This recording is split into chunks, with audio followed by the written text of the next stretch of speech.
Chapter 11. I was aiming to make Mick a total piece of shit, something unique since most novels goes another route. But before you read on, this is your warning. MC is a piece of shit, even I hate him. MC would have kids, a lot of them. Some cool kids, some would be so annoying you would want MC to kill them. MC, redeeming trait. He is loyal to Ain's Ulgaun. He doesn't rape anyone, he doesn't use mind control or mind-related spells to sleep with someone. But I'm willing to listen to your thoughts. Is this going overboard? Within the great tomb of Nazarick, Momonga, now known as Ain's Ulgaun, stood silently within the vast expanse of the guild treasury. Walking just behind him was one of the former NPCs of the guild, now very much alive, having gained sentience after being transported into this new world. Together, they moved through a long, solemn hall, the air thick with reverence. At the end awaited a room where Ains had stored the gears and equipment of the guild members, preserving them carefully in hopes that one day, they might return. No one can access the guild treasury without wearing a guild ring, Ains explained calmly as they walked. However, you can't enter this particular room while wearing it. If you do, the golems will attack.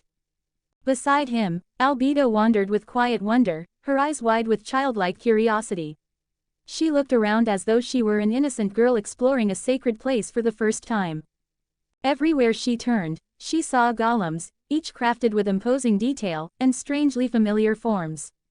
These golems, they look familiar, she said softly. Are they all based on the likeness of the Supreme Ones, my lord? Ains nodded faintly, but Albedo's attention drifted. Her gaze locked onto a particular golem standing at the edge of the room, almost hidden from view. Unlike the others adorned in ornate, eye-catching gear, this one wore simple clothing, just a plain t-shirt and pants. Sharp eyes, Ains said lightly, his tone thoughtful. I created all of them in memory of the guild members, well, almost all of them. There was a faint note of confusion in his voice as his gaze settled on the plain golem. He remembered designing a golem for Rex, but not like this. The simple clothing, the understated posture, it didn't match his memory of the original design. Do you know of the only human to ever join Ain's Ulgaun? Ains asked, his voice low as he began walking toward the unassuming golem tucked away at the edge of the room. I don't know much about him. I don't even think I've ever seen his symbol in the throne room, Albedo said softly, her voice tinged with curiosity as she followed close behind Ains. His name is Rex Tempest, Ains replied, his tone quieter now. The strongest person in Yggdrasil. He was a man both hated and admired, loved and resented by everyone in the guild. Albedo looked at him, her golden eyes studying his skeletal face. There were no lips to curve into a smile, no muscles to betray emotion. But somehow, she could tell Ains was smiling. What do you mean? Albedo asked, genuine interest flickering in her eyes.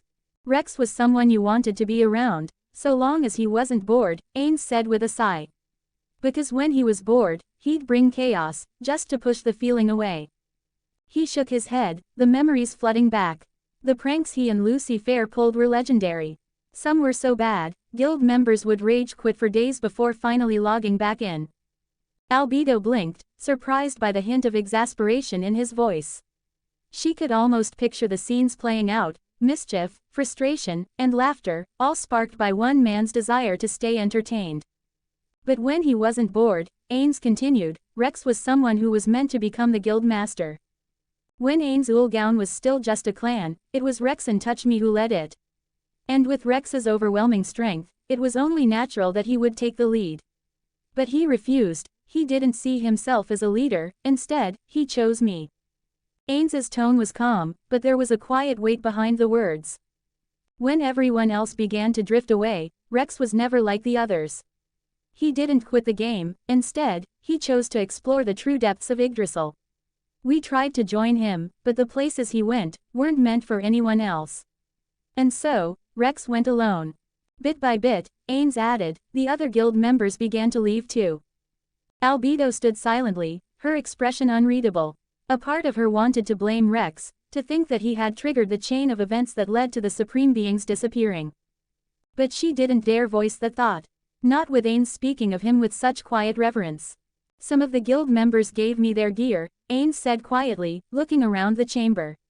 I laid it all out here, waiting for the day they might return. His gaze settled on the plain-clothed golem. Rex gave me his champion-grade gear as well, but he never told me he'd be stopping by to do this. There was a bitter smile in his voice, his tone carrying a mix of nostalgia and unease as he studied the astonishing detail in Rex's golem. Suddenly, the golem moved. Ains's eyes widened, and without hesitation, he jumped back, pulling Albedo with him. His mind raced. If there was anyone capable of hiding a death trap in plain sight, it was Rex. Ains turned quickly to retreat, only to find they were trapped.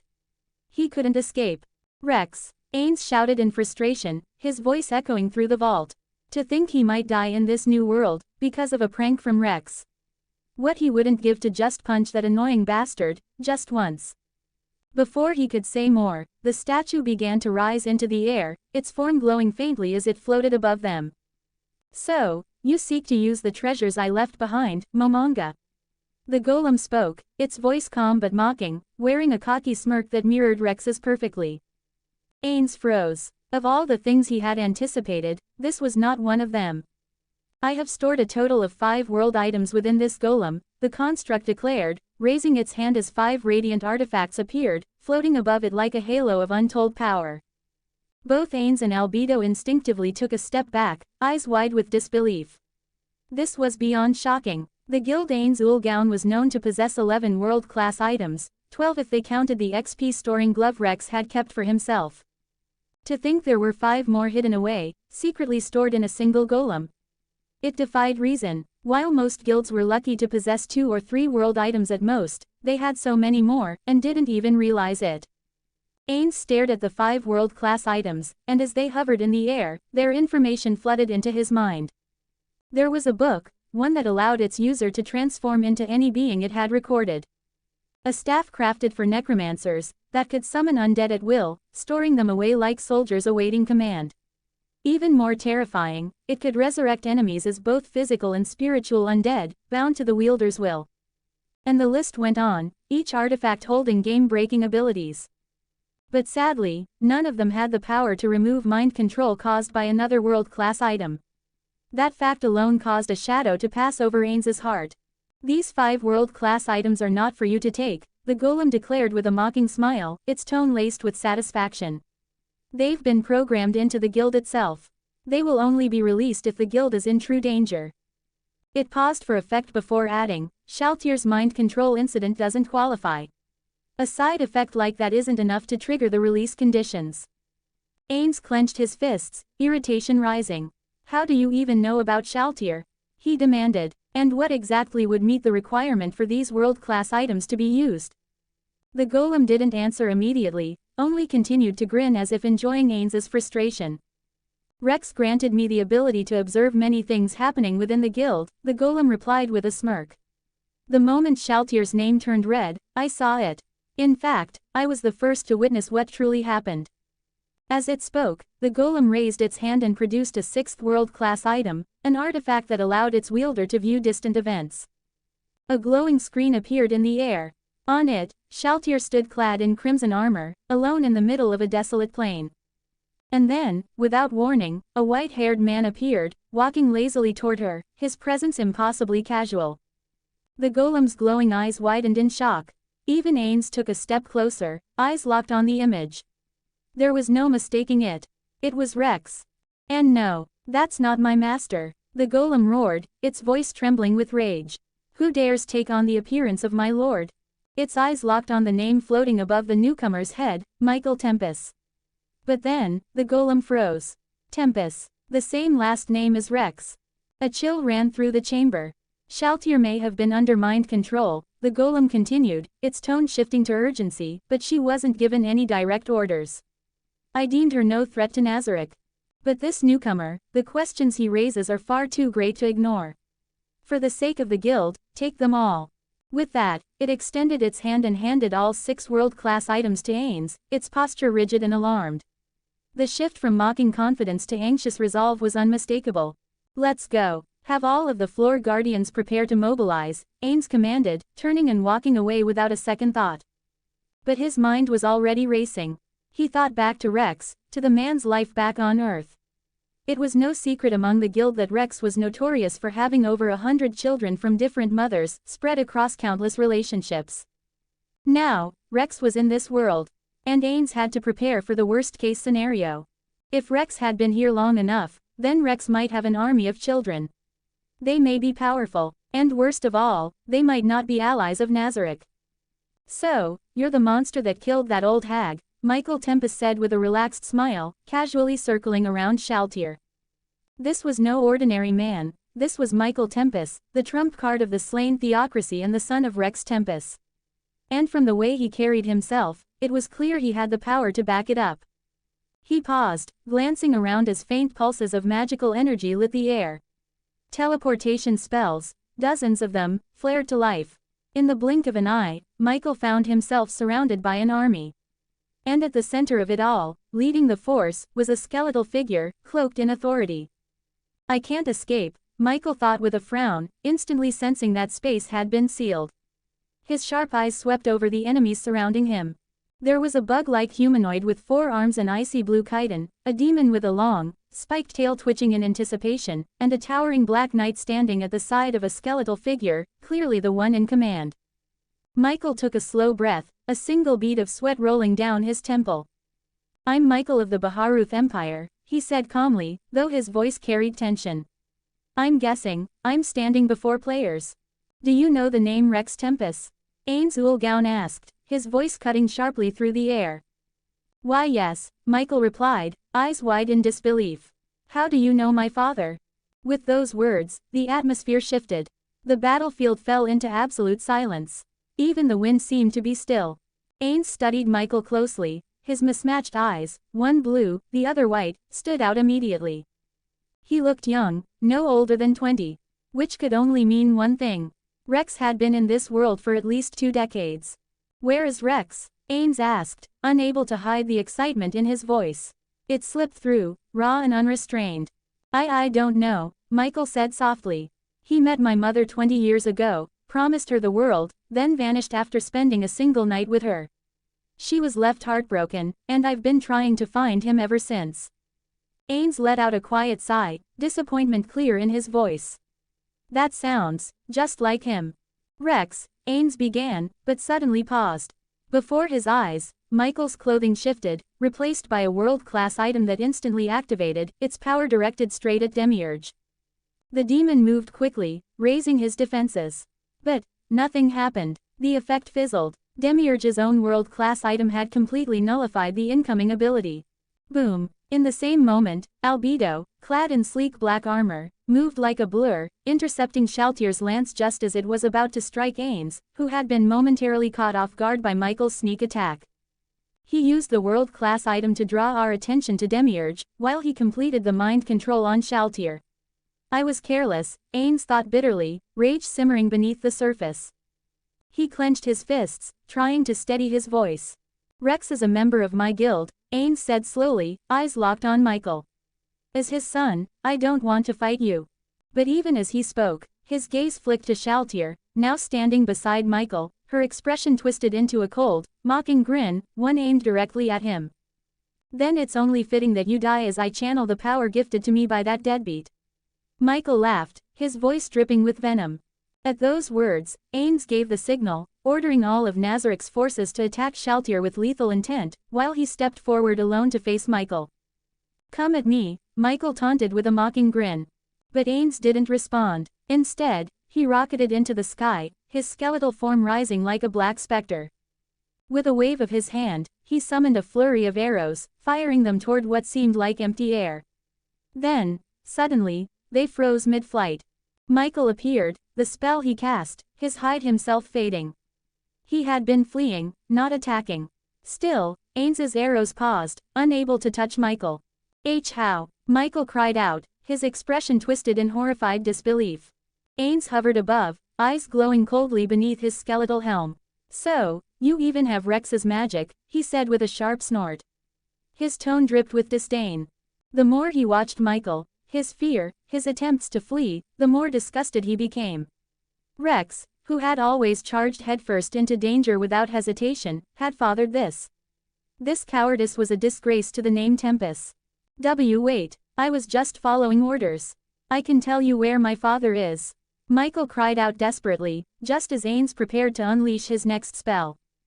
The moment Ains hesitated, Michael's body erupted in a sudden explosion of clones, scattering in all directions. Boom! A massive impact followed. Ains was sent crashing into the ground, the force of the blow shaking the battlefield. The shockwave caught the attention of the floor guardians, who instantly turned toward the source. The sheer physical strength Michael had just displayed wasn't ordinary. It was on par with someone at level 70, at the very least. You little, Ains growled while pulling himself out of the ground. His eyes narrowed as he watched countless clones of Michael scatter across the sky. He gritted his teeth. Michael, a talent, that much was clear. The ability to create so many clones had to be a talent Michael was born with. Earlier, Ains had easily tracked Michael casting his invisibility spell, but now, with this many bodies moving at once, it was nearly impossible to tell which was real. Kill them all, Ains commanded coldly. The army responded instantly, rocketing into the sky. What followed was a bloodbath, bodies torn apart midair, limbs and gore raining from above. Yet, none of it hit the ground. Each body vanished before impact. Michael was gone. Ains stood in silence, the weight of what had just happened settling over him. Michael had escaped because of him. The hope of seeing Rex again, that fleeting, emotional weakness had clouded his judgment. And Michael had exploited it perfectly. It was a mistake, a moment of hesitation that had cost them dearly. And it was a weakness that Albedo, standing nearby, could not, and would not, ignore. 36 comments 0 vote. Chapter 12, Michael shot through the sky, fleeing at full speed toward the slain theocracy. The capital loomed ahead, and with the last of his remaining MP, he cast a teleportation spell, vanishing in a flash of light. He reappeared inside the CIT, within a room, and immediately collapsed, landing hard at the feet of a young woman. His body was too drained to move, too battered to stand. Michael, she cried out in panic, rushing to him. She was stunning, a woman with striking heterochromia, both in her eyes and hair. One eye shimmered silver, the other black. Her hair mirrored the same contrast, silver on one side, black on the other. Though she appeared no older than a teenage girl, her youthful beauty was deceptive.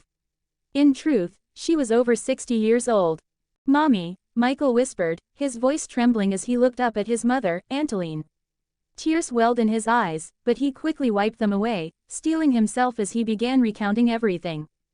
He told her everything, the overwhelming power of the beings he had encountered, their sheer presence, and most importantly, their connection to his father. As the words sank in, Anteline's expression shifted. Her gaze turned sharp, chilled, and unfeeling.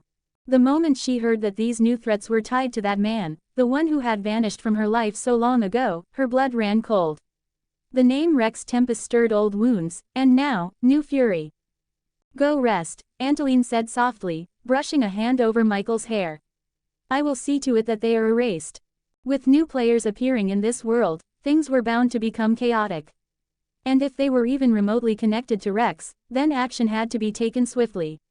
She would move to unite the world against this looming threat. "I want to change my last name," Michael muttered, his voice low. "I don't want to carry the name of that bastard." Anteline paused, her expression softening. Then she smiled and gave him a gentle nod. She helped him up, took the world-class item from him for safekeeping, and sent him away to recover. Then, without wasting another second, she turned and left, already forming a plan in her mind. What she didn't know, was that high above the Empire, a single floating eyeball watched from the sky, its unblinking gaze recording everything. And far away, deep within Nazareth, Ains Ulgaun sat on his throne, watching it all unfold. Yes, Ains had allowed Michael to escape. He hadn't meant for it to happen at first, but do you really think Ains Ulgaun would be so careless? When Michael skillfully vanished, Ains had more than enough means to track him instantly, but he chose not to. Letting Michael return home was a calculated move, a strategy to expose the true enemy hiding behind him. "We should launch an attack as soon as possible," Demiurge said, his sharp eyes fixed on the glowing screen.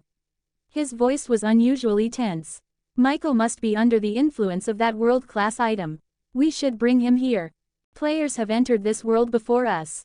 Rushing in blindly would be foolish," Ains said softly, his voice calm but firm. "There are too many unknowns. Our immediate focus should be to secure that world-class item, and locate Rex. His gaze lingered on the screen for a moment longer before he turned away. Pandora's actor will take the lead in recovering the world-class items. Have Sebas begin a quiet investigation into Rex's whereabouts. Then, reaching into his inventory, Ains produced a simple, gleaming ring, one of the 5 world-class items given to him by Rex's golem.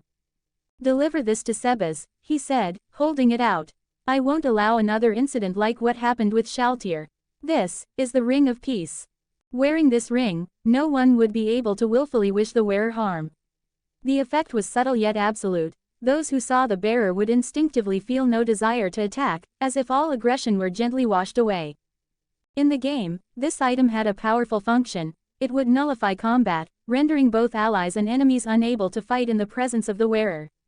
This aura of enforced peace could only be broken under one condition: if the wearer initiated or committed an act that others could perceive as hostile or unpeaceful. In short, it was a defensive failsafe, perfect for ensuring Sebas's protection while gathering intel in an increasingly dangerous world.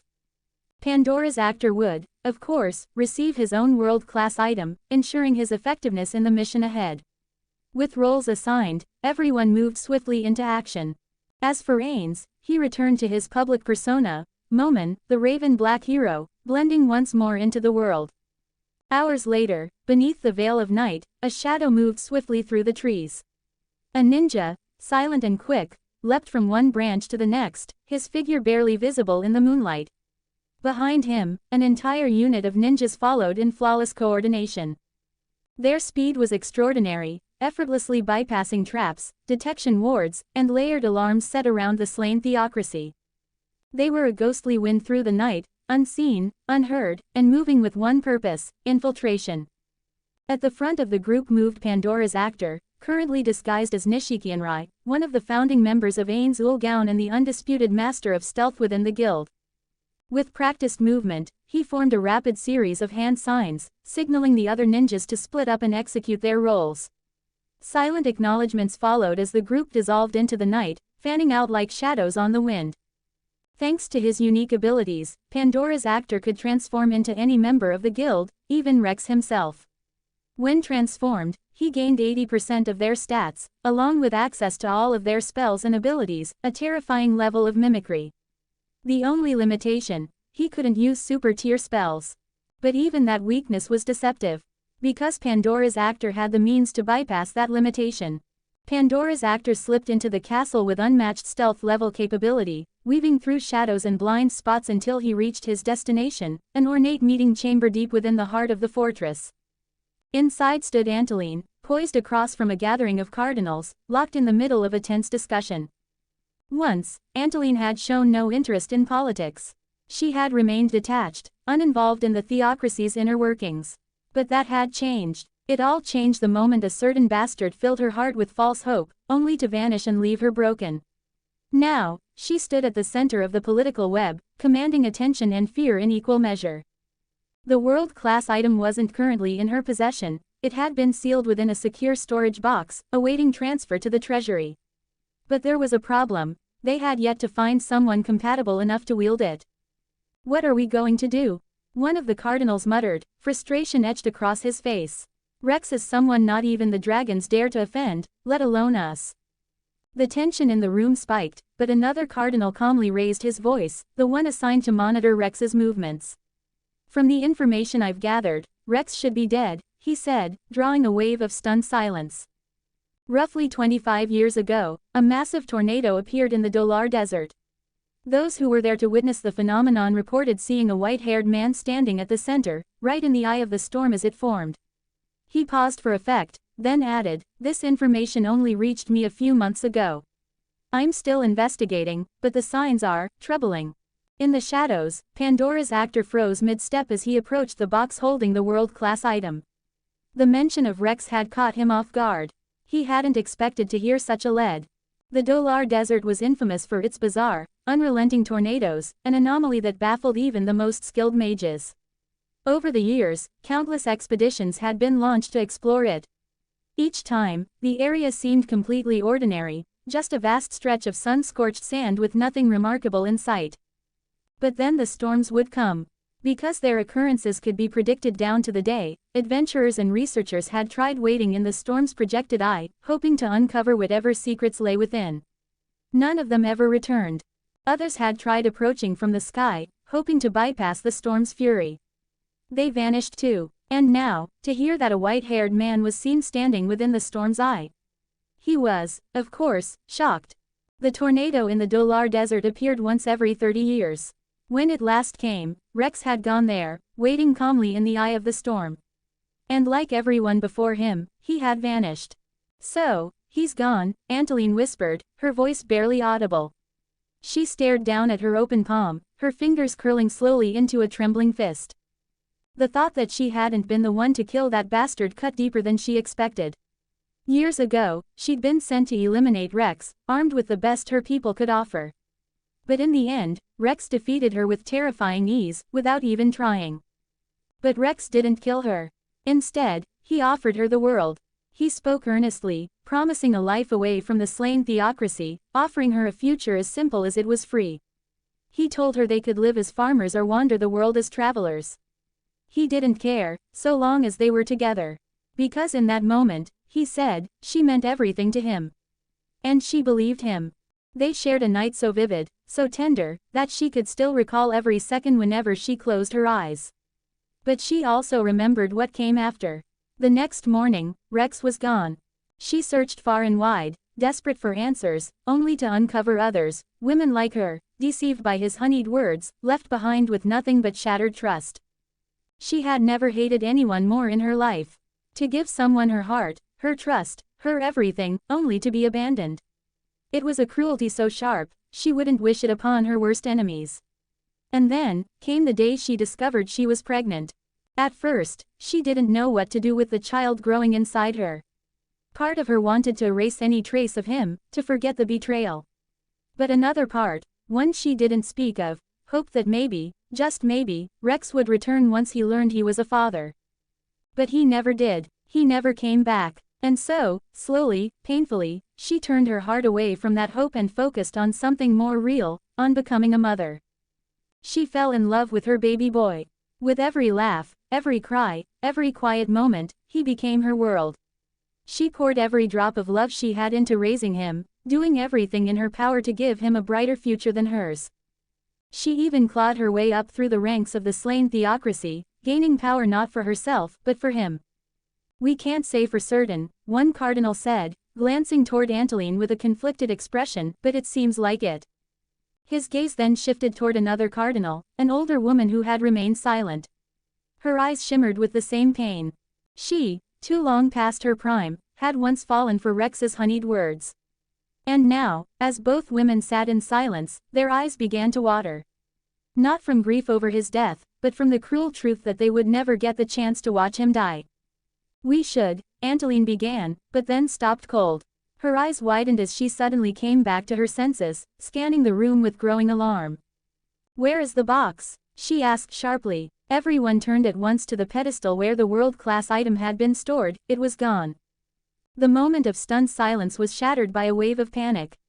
Voices rose, chairs scraped against the floor, and several cardinals rushed toward the now empty space, desperately searching for clues. Within minutes, the entire nation was placed under lockdown.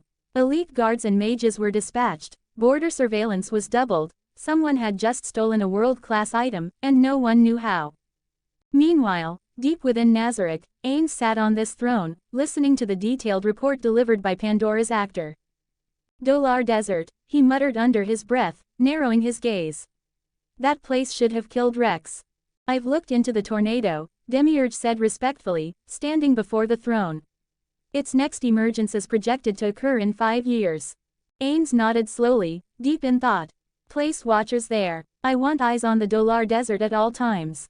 The moment anything unusual happens, I want to be notified immediately. Demiurge bowed deeply in respect. Ains remained unaware of the quiet shift in the atmosphere, or the strange glint in Albedo's eyes as she watched him in silence. Something unreadable flickered in her gaze, curiosity, tension, or something else entirely. Allow me to take on this task, my lord, Albedo said, bowing deeply with unwavering respect. Ains gave a simple nod, not needing to consider it further.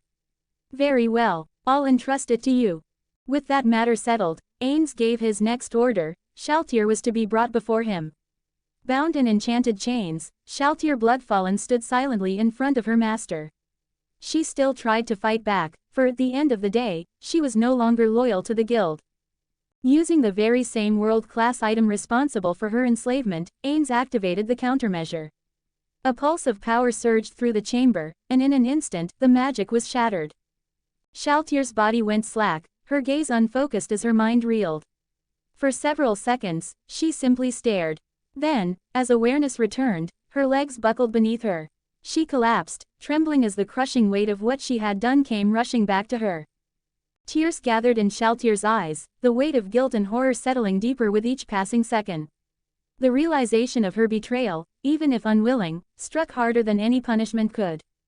She didn't react when the chains vanished, didn't even move. Her gaze remained locked on the ground, bracing for judgment, for fury, for the end. Shaltir. She flinched at the sound of Ains's voice, and then froze as his arms wrapped around her. Her eyes widened in shock. She never expected kindness, never imagined that her lord, the one she had failed, would meet her with anything but wrath. Trembling, she looked up, her voice caught in her throat as she met the silent, unreadable gaze of the master she had unknowingly turned against. "I'm sorry," Ains said softly, his voice low and sincere. "Everything that happened, it was because of my carelessness. You bear no blame, Shaltir. None of it is your fault." He meant every word. How could he have let her walk around unprotected, without the defense of a world-class item? If players had made their way into this world, then the existence of world-class threats was a given, and he had failed to prepare for that. My lord," Shaltir whispered, her voice breaking.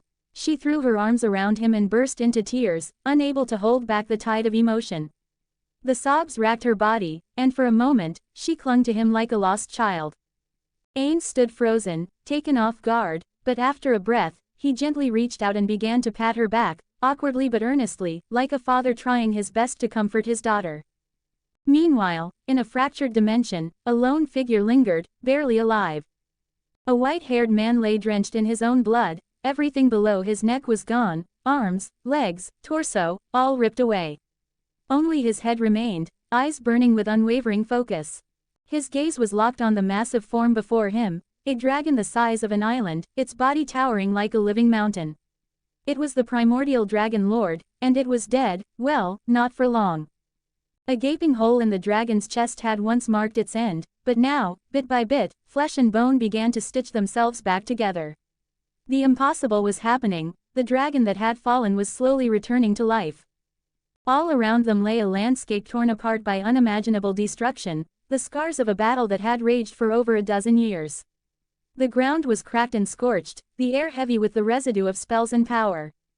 This had been a war between a player wielding the most overpowered job classes ever conceived, and a dragon so ancient and mighty that it could nullify even the broken spells those job classes granted.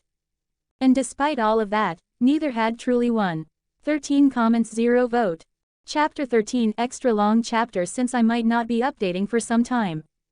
Day 15 since Momonga and the rest of Ains Ulgaun arrived in this new world. Currently, Albedo stood amidst the scorching sands of the Dolar Desert, her sharp eyes scanning the barren horizon. Accompanying her were several elite summons, each renowned for their heightened senses, an essential precaution in discovering what was off with this place. It proved to be a wise decision. Within hours, the summons picked up faint ripples of power lingering in the atmosphere. Without hesitation, they began to trace the residual energy, following it deeper into the desert with Albedo close behind. Day 17. After 2 days of relentless searching, Albedo and her team finally stopped at a seemingly unremarkable spot, an expanse of sand where the air shimmered unnaturally. This was the predicted location of the tornado's formation. The summons immediately surrounded the area, their senses flaring. "Something's wrong with the space here," one of them reported. And indeed, the fabric of reality itself felt different from anywhere else. It was like space was layered on top of each other. "Albedo," a voice suddenly echoed inside her mind, laced with surprise, as though genuinely caught off guard by her presence. Albedo instantly froze, her senses snapping to full alert. Who said that?" she demanded, her eyes scanning the vast desert around her. But no sound came from the open air. After a tense heartbeat, she realized the voice hadn't been spoken aloud. It had been transferred directly into her mind, a form of mental communication, one that bypassed the physical world entirely. "It's I, Rex Tempest, and I don't think you should be here," the voice continued, calm but firm. "This dragon might awaken if it senses you and might realize I'm alive." Albedo's brow furrowed, momentarily confused. The voice was far too casual for the weight of what it was saying. "But we've got a bit of time to talk," Rex added with a relaxed tone, almost nonchalant. "He won't be up and moving for another 5 months or so. Still, I'd rather not take any chances." It was unnerving how composed he sounded, especially considering he was, by all accounts, he was inside the stomach of an island-sized dragon. "We were sent by Lord Momonga to locate your whereabouts," Albedo said, falling to her knees with reverence. "Why are you even kneeling?" Rex's voice cut in sharply, laced with irritation. "Stand up. I don't care for that kind of nonsense." Albedo blinked in surprise, visibly stunned by the command. Slowly, she rose to her feet, though her expression remained uncertain, caught between obedience and confusion. "May I know more about the dragon you spoke of?" she asked quickly, her voice more composed. "And, are you all right, Lord Rex?" "Oh, this old thing," Rex said casually. "That's the Dragon Lord, the one responsible for us being dragged into this new world." His tone was so light it almost clashed with the weight of his words. "Anyway, leave, go back to Nazarick. Just in case I die here, I left behind a stack of papers, everything I've learned over the past 200 years. There was a brief pause. "It's in the Re-Esti's kingdom. I was passing through a small village there, I forgot the name." "Corn Village? No, that doesn't sound right."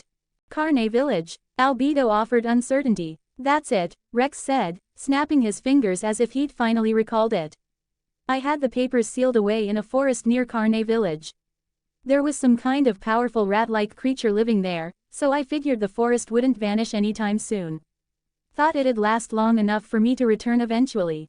His tone shifted slightly, more serious now. "Tell Momonga to retrieve it. I set the password to access the information to something only he would know." Albedo nodded deeply, her respect clear in her posture. "I can't speak any longer," Rex continued. "Sending my voice across dimensions like this is harder than it sounds. If I keep going, the dragon might awaken." His voice dropped into something almost grave. "Return in 3 months. If I don't respond, it means I need more time than I expected. If that happens, Nazarick must go into hiding. This dragon's goal is to devour everyone who came from our world to regain power." With that, the connection was severed, leaving Albedo standing alone, the heat of the desert swirling around her, and the weight of Rex's warning echoing in her mind. Wasting no time, Albedo teleported back to Nazarick and immediately reported everything to Ains. Upon hearing Rex's message, Ains personally made his way to the forest near Carne Village.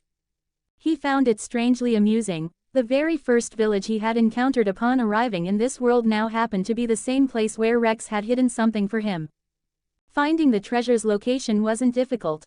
Ains dispatched a wave of undead to scour the forest, and before long, they led him to a deep pit, expertly concealed by several layers of magic. Most of the spells were child's play. Ains unraveled them with ease.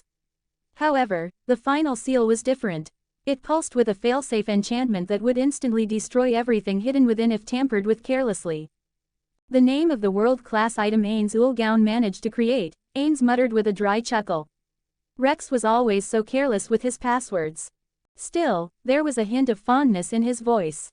Rex never bothered with elaborate riddles or complicated codes. He preferred simple answers, but ones that only a true member of Ains Ulgaun would know. Ains's thoughts drifted back to the past, back to the game. Their guild had once suffered a major loss. They had secured a mine rich in rare, highly valuable ores. It had been a tremendous discovery, one that allowed them to craft powerful equipment, and, as they later discovered, if enough of those ores were gathered, they could form the legendary caloric stone, a world-class item. It was an overpowered world-class item, one that allowed the user to make a single request to the game developers, be it for materials to craft weapons, armor, or even golems. The item was consumable and could only be used once, making it an incredibly rare and coveted treasure. When they lost control of the mine, it was a devastating blow. At the time, Rex had been preparing to forge his own world-class item, something tailored to his unique build. But that plan was torn apart when another guild used a world-class item to banish Ain's Ulgaun from the mine. Rex was furious. In a fit of rage, he personally led the counterattack. What followed was nothing short of annihilation. Rex spearheaded an assault that wiped the guild off the map. They respawned, only to be slaughtered again and again. It became a brutal cycle, one that continued until the enemy guild members gave up and stopped logging in. Only then did Rex return to Nazarick, bringing with him the very same world-class item that had been used to exile them. It was a moment etched into Ain's memory. "Caloric stone," Ain said, and with that single phrase, the final barrier shattered. A soft hum echoed through the air as a stack of papers rose from the hidden pit, floating gently before him. Ains reached out and took hold of them, his eyes lights, narrowing in surprise at the sheer number, thousands of pages, each carefully preserved. Though overwhelmed, he didn't hesitate. He returned to Nazarick, the weight of the knowledge heavy in his grasp. And so, Ains began to read, page after page, diving into everything Rex had uncovered about this strange new world. From the intricacies of runesmithing to the nature of talents and the depth of wild magic, every subject was documented in stunning, exhaustive detail. It was the kind of research that would have taken lifetimes. If Ains still had the ability to sleep, he was certain he would have dozed off countless times from the sheer density of information alone. There was also a meticulously detailed list of the power structures within this world, records of legendary figures and ancient forces. Among them stood beings like the Heavenly Dragon, whose strength was said to rival that of a world enemy, and many others of similar, overwhelming might. At the top of the hierarchy loomed the Primordial Dragon, a creature that birthed those titans. It took Ains an entire week to work through the dense archive Rex had compiled. But once finished, he fully grasped the terrifying reality: the gap between Nazarick and this world's true powers was far wider than he had imagined. Beings like the Dragon Emperor and the Heavenly Dragon were going to be formidable obstacles, especially with their command over wild magic, which operated beyond the rules Ains was accustomed to. Still, Ain's Ulgaun was not without options. With the sheer number of world-class items in their possession, he could outfit Nazarick's strongest NPCs with enough power to stand toe-to-toe with even the most ancient beings of this world. By the way, world-class items nullified wild magic, and the other way around. 2 days before Albedo discovered Rex, he remained trapped, only ahead, his body long gone, watching the Primordial Dragon Lord slowly mend its colossal form. After nearly a year of relentless regeneration, the dragon's HP had finally returned to full. Now, at any moment, it could awaken. Rex estimated he had about 3 minutes to a few months left before that happened. Well, you really have ended up just a helpless head. From deep within the strange dimension Rex was confined to, a massive silhouette emerged, a towering silver dragon, its armored scales gleaming like polished steel. Each step it took echoed with restrained might, its presence alone enough to weigh down the space around it. "Yeah, I'm guessing you're the Dragon Emperor?" Rex asked, his expression shifting, eyes narrowing with a mix of irritation and curiosity. "That I am," the Dragon Emperor replied with a sharp grin. But it didn't waste another moment. Time was short, and at any second, its father could awaken. In the blink of an eye, the silver-scaled titan appeared before Rex.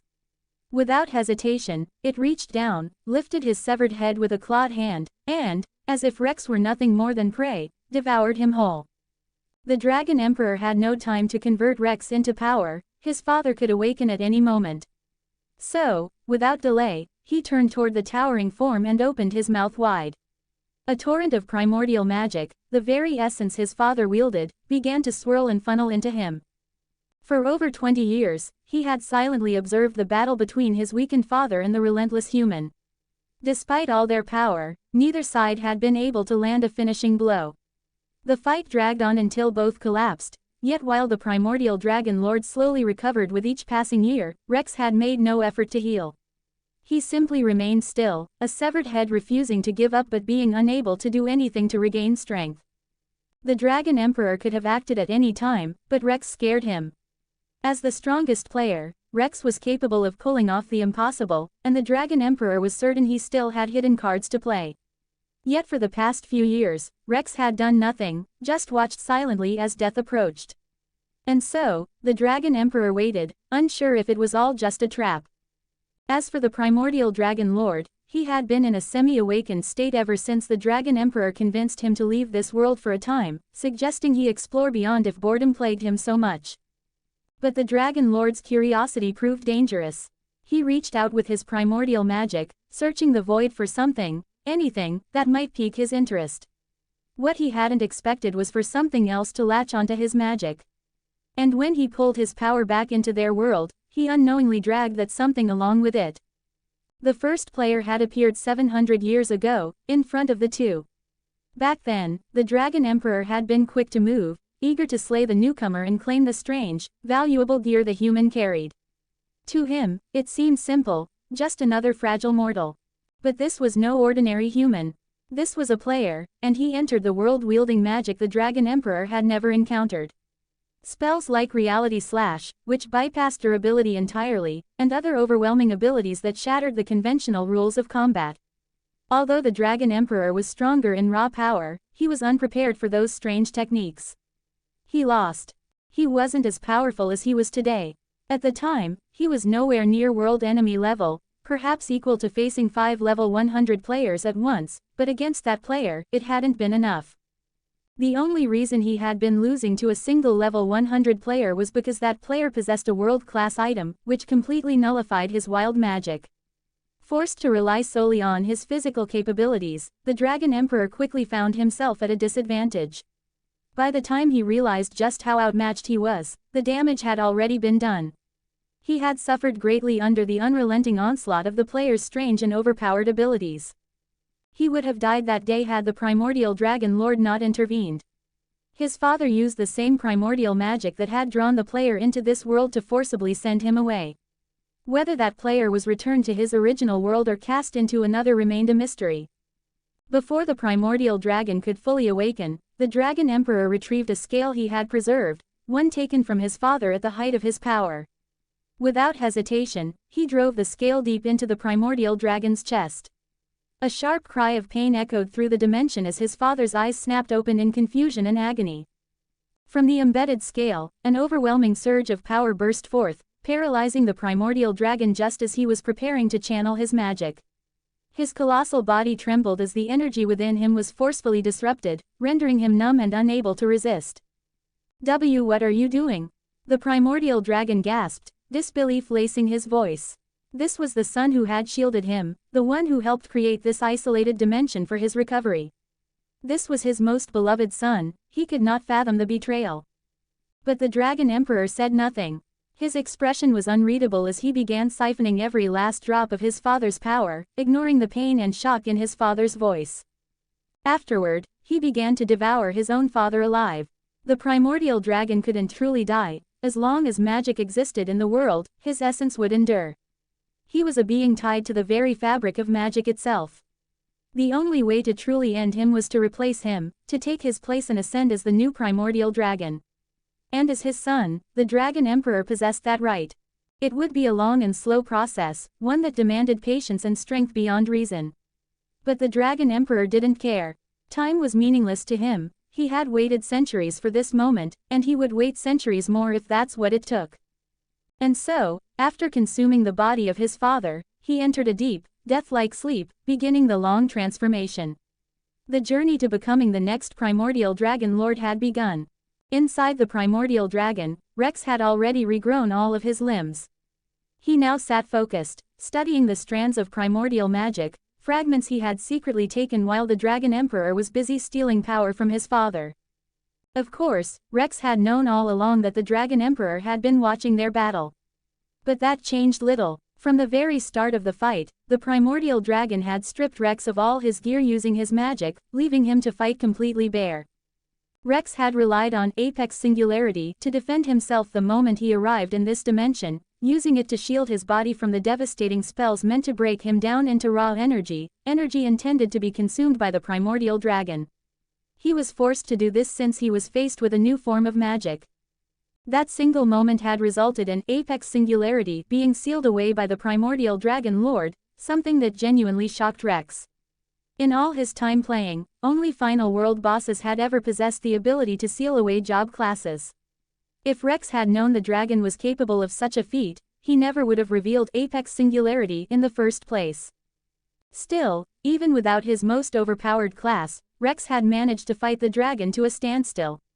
Once the battle ended and the dragon slipped into hibernation, the seal was lifted, allowing him access to Apex Singularity once again. But Rex didn't run or flee, he remained, waiting for the Dragon Emperor to make his move. And now, he was given the chance to take his time to study and understand just what primordial magic was. This was a form of magic beyond the likes of wild magic and tier magic. This was the most complex form of magic he had ever seen, which seemed to be the fusion of both tier magic and wild magic. Rex wanted two main things. 1. He wanted to become the new primordial being, why would he not want that? And secondly, he wanted to use this chance to see if he can see the secrets behind the magic that turned game avatars and NPC into real-life characters. Rex wasn't foolish, the only reason he was able to do what he did was thanks to the fact that this dragon was in a weakened state. With Apex Singularity being sealed, it had caused both Vector Monarch and Limitless to also be sealed. But Rex had other job classes, such as World Champion, and the newly gained job class, Champion of the Nine Realms. A job class he couldn't get back in the game, but he was able to learn in this new world. To say that Rex wasn't even at 1% of his true power would be an understatement. But he won, because good guys like himself always win. 10 comments 0 vote, pissed. Download the app for additional rewards. More events, more perks. Winning you more free perks. Download now. Itachi 1010. Download app now. Chapter 14 Bonus Chapter. Things happened, and I'm not sure when I will suddenly stop updating the novel. But you would know when I suddenly stop updating it. But it would be for a week at most. Day 28. In the original timeline of the anime, this would have been the moment Ains declared war on the lizardmen tribes of the Great Lake. But this time, something else unfolded. Armed with the wealth of knowledge Rex had gathered during his years in this world, Ains made a different move. Rather than dealing with the lizardmen, he chose to focus on locations Rex believed to have ties to other players, potential threats or opportunities that couldn't be ignored. Demiurge was tasked with leading the operation, and their first target was none other than the slain theocracy. Their connection to the dragons can prove troublesome, Demiurge muttered, recalling a quiet remark Ains had made under his breath. At first, it had sounded like a passing thought, but as Demiurge reflected on it, he realized it was a veiled, subtle hint, guiding him towards something he would have missed. At first glance, one might assume Ains was merely pointing out the danger posed by the slain theocracy's ties to the dragons. But in truth, it went far deeper than that. Ains had been dropping hints. He was drawing attention to the fact that not all dragons trusted the slain theocracy. It was his way of showing Demiurge a more elegant solution, a path to victory that would conserve resources while achieving complete domination. Yet, even with all his brilliance, Demiurge found himself unable to grasp the true scope of Ains's vision. How could he? The Supreme One's intellect was vast, so far beyond his own that even the tiniest fragment of Ains's thought process was beyond his reach. To conquer and enslave the theocracy without brute force, it was genius. The kind only Lord Ains Ulgaun could wield. So, Demiurge sat down, determined to reflect on every action Lord Ains had taken over the past few days. Since the situation with Shaltir had been resolved, Ains had been promoted to Adamantite rank, the highest possible rank for an adventurer. Step by step, Lord Ains had begun accepting missions that gradually drew him closer to the borders of the slain theocracy. It wasn't just a matter of proximity, his name was spreading. The people of the theocracy had started viewing him as a hero, praising the deeds of Momen, and his growing reputation had begun to attract the attention of the nation's upper echelons. I see, such vast wisdom, Demiurge suddenly exclaimed, raising his gaze to the sky in awe. At last, the grand design revealed itself to him. Lord Ains had been laying the foundation for world domination ever since he first stepped into the role of the adventurer Momen, long before he even left Nazarick. From the very beginning, it had all been part of a masterful plan. To think it had taken him this long to piece it together, truly, he was but an insect before the boundless intellect of the Supreme One. Momen is the hero of the people, the symbol of hope they'll cling to in a world crumbling under our rule, Demiurge muttered, the pieces finally falling into place. Without wasting another moment, he began working feverishly. Right now, he was playing catch-up to Ains, and he was certain his master was waiting to see if his loyal servant could comprehend even a fraction of his brilliance. He would not disappoint, not when the Supreme Ones had already given him so much. So, he vanished from sight, setting off to make contact with the dragons. "So, you're saying you were hunting down this Hanyopenyoko?" Michael asked calmly, seated across from Momon. The young man stared back with a focused gaze, as if trying to pierce through Momon's armor and words alike, searching for any hint of deception. His eyes then shifted toward the striking black-haired woman seated beside Momon. Her expression remained cold and unreadable, offering Michael nothing, no warmth, no recognition, only an icy wall of indifference. "Yes, I had a mission the day you went to see that monster, so I saw everything that happened, and how Ains Ulgaun followed you back here," Momon replied, his voice calm but cutting. Michael's jaw clenched at the reminder. He hadn't forgotten that it was his own actions that had led the enemy straight to the Empire's doorstep. "What do you want?" Michael asked, his tone sharp, laced with tension. "I want to work with the slain theocracy to destroy Ains Ulgaun before they erase it, just like they did to countless empires in Yggdrasil," Momon said, his voice low and weighted with grim conviction. Michael's eyes narrowed, locked onto Momon with growing suspicion. But then, a flicker of realization flashed across his face, and his expression changed entirely. "You're a player," he blurted, shooting to his feet, instinctively stepping back to create distance between them. "Yes, brother." Momon's voice was calm but heavy as he slowly removed his helmet, revealing a face that bore a striking resemblance to Rex's old avatar, before he ascended to become something more than human. The sight left Michael frozen, his eyes wide with shock, struggling to process what he was seeing. He didn't move, he didn't speak, he simply stood there, as if the weight of realization had paralyzed him. "Unlike you, I didn't inherit his magic," Momon said, lowering his gaze briefly. "Back then, Rex wiped out my hometown, every last soul. I only survived because I wasn't there that day, but my mother wasn't so lucky." With those words, he slipped his helmet back on, the cold metal hiding the pain in his eyes as silence settled between them. "Before all that, I was indifferent to the fact that my father never cared about me, but after that day, I wanted nothing more than to see him suffer," Momon said, his voice low with buried fury. "But it was pointless. I was too weak." He paused, letting the silence weigh heavily before continuing. "I trained, pushed myself beyond my limits, and tried to kill him. But it meant nothing. I wasn't the only one. Many of our half-siblings tried too. Each of them sought justice, or revenge. And yet, none of us could even touch him." Michael's body tensed. His mind flashed with the image of his mother's lifeless form cradled in his arms, a future he hadn't considered until now. The thought horrified him, freezing him in place. "After so many died," Momon said quietly, "I realized the truth. Alone, we're powerless. But together, if all of us unite, what could we not accomplish?" His eyes locked onto Michael's, unwavering. "I've dreamed of the day I'd drive this sword straight into his heart," Momon said softly, his voice shaking with restraint. "To look that piece of shit in the eyes as the life drains from them, I've imagined that moment so many times, I've lost sleep over it." He paused, fingers tightening around his head as he lowered his gaze to the ground. "I don't remember the last time I slept properly. I can't rest, not while he still lives." Michael's expression softened. Despite the shock of everything, he felt a strange pang of sympathy. "He's most likely dead," Michael said gently, trying to offer comfort to the sibling he never knew he had. "No, he's alive. This proves it." Momon's voice was firm as he pulled out a glowing green orb.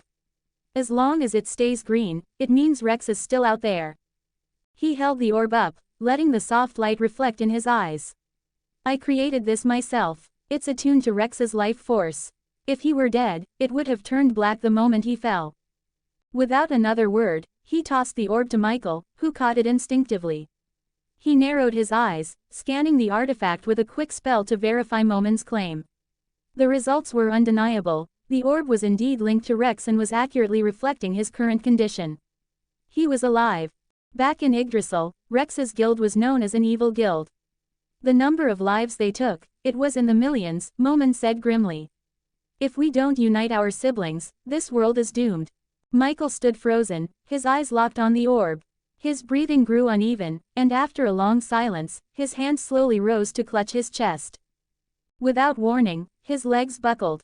The orb slipped from his grasp, but Momon caught it in one swift motion, then moved just in time to catch Michael as he collapsed. He's having a heart attack, Momin muttered, stunned, watching Michael clutch his chest in agony. I can't lose my mommy, Michael gasped, his voice cracking with pain. Then, without warning, his body shimmered and vanished. He had only been a clone. Momin stood still, processing what had just happened. But then his gaze shifted toward the door, where the real Michael stepped in, face pale and eyes wide with shock. Let's find our half-siblings, Michael said weakly, his voice barely above a whisper. Back in Nazareth, Ains stared at the floating window before him, watching Pandora's actor deliver the performance of his life. Every gesture, every word was flawlessly calculated. Step 1 of his plan was now complete. The plan itself was simple: forge an alliance with Michael, then use that connection to bring together the scattered children of Rex. From there, it would be up to Rex to decide what came next. As for the orb, it was linked to Pandora's actor, who at the moment was Rex. A simple trick. Elsewhere, deep within the shadowed heart of a dark forest, Demiurge stood calmly before the trembling elder coffin dragon lord. Lord Rex was right, Demiurge said with a relaxed, almost amused smile. Your breath attack truly does rival the power of the world item, Longinus. Longinus, a terrifying world-class item feared even among players, had the ability to erase a player's avatar permanently, unless another equally powerful item was used to restore it. And now, Demiurge stood face to face with a creature whose very breath mimicked that finality. In other words, this Dragon Lord's breath attack was a force of absolute erasure, an existence-ending strike that ignored all stats, resistances, and defenses. It was the kind of attack that could kill nearly anyone it touched, leaving nothing behind.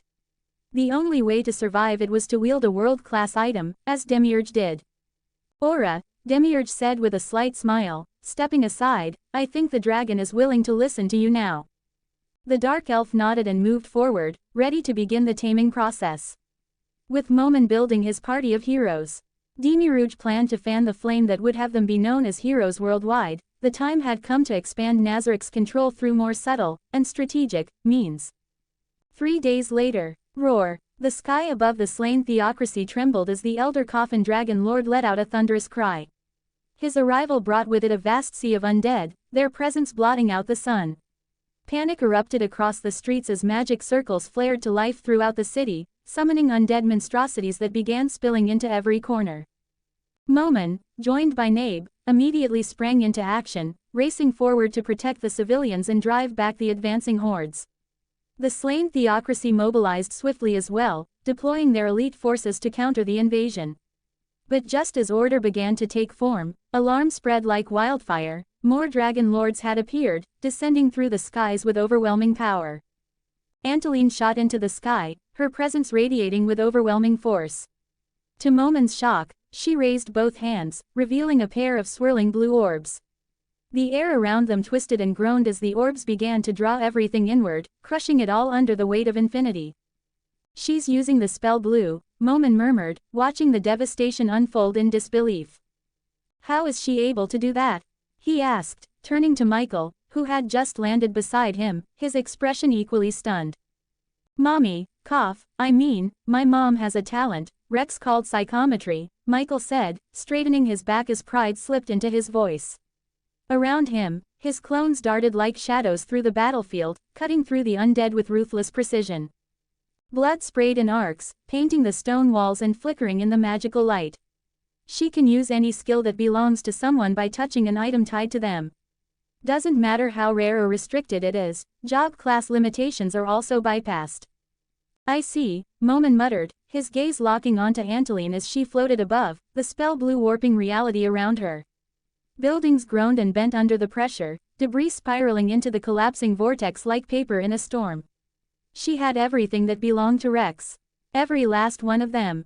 Limitless Vector Monarch, Apex Singularity, even Eyes of Infinity. And she wielded them like they were her own. But she could only use 2 of Rex's abilities at a time.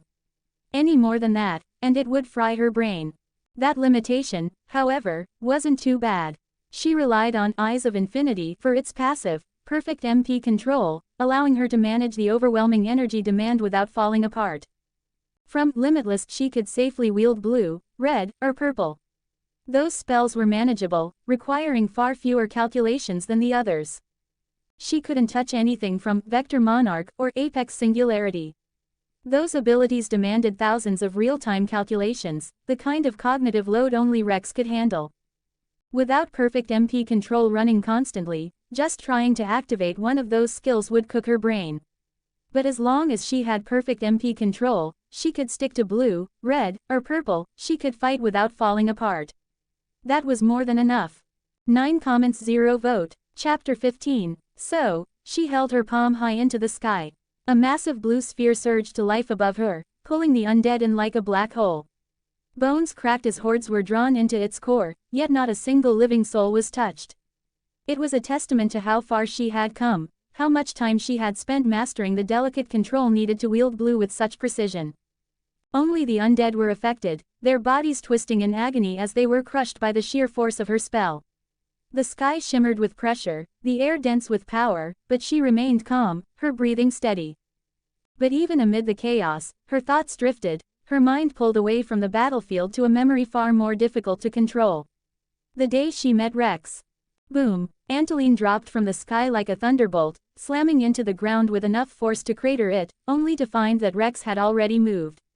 He'd stepped aside at the last possible moment, effortlessly avoiding the strike without even sparing her a glance. Sharp instincts, she muttered with a smirk, her tone laced with both amusement and challenge. Without hesitation, she launched herself forward again, her speed and power unmistakable. Her strength easily matched that of a level 80 player, and in the slain theocracy, there was no one stronger. To understand her true capability, one only needed to compare her to Shaltir.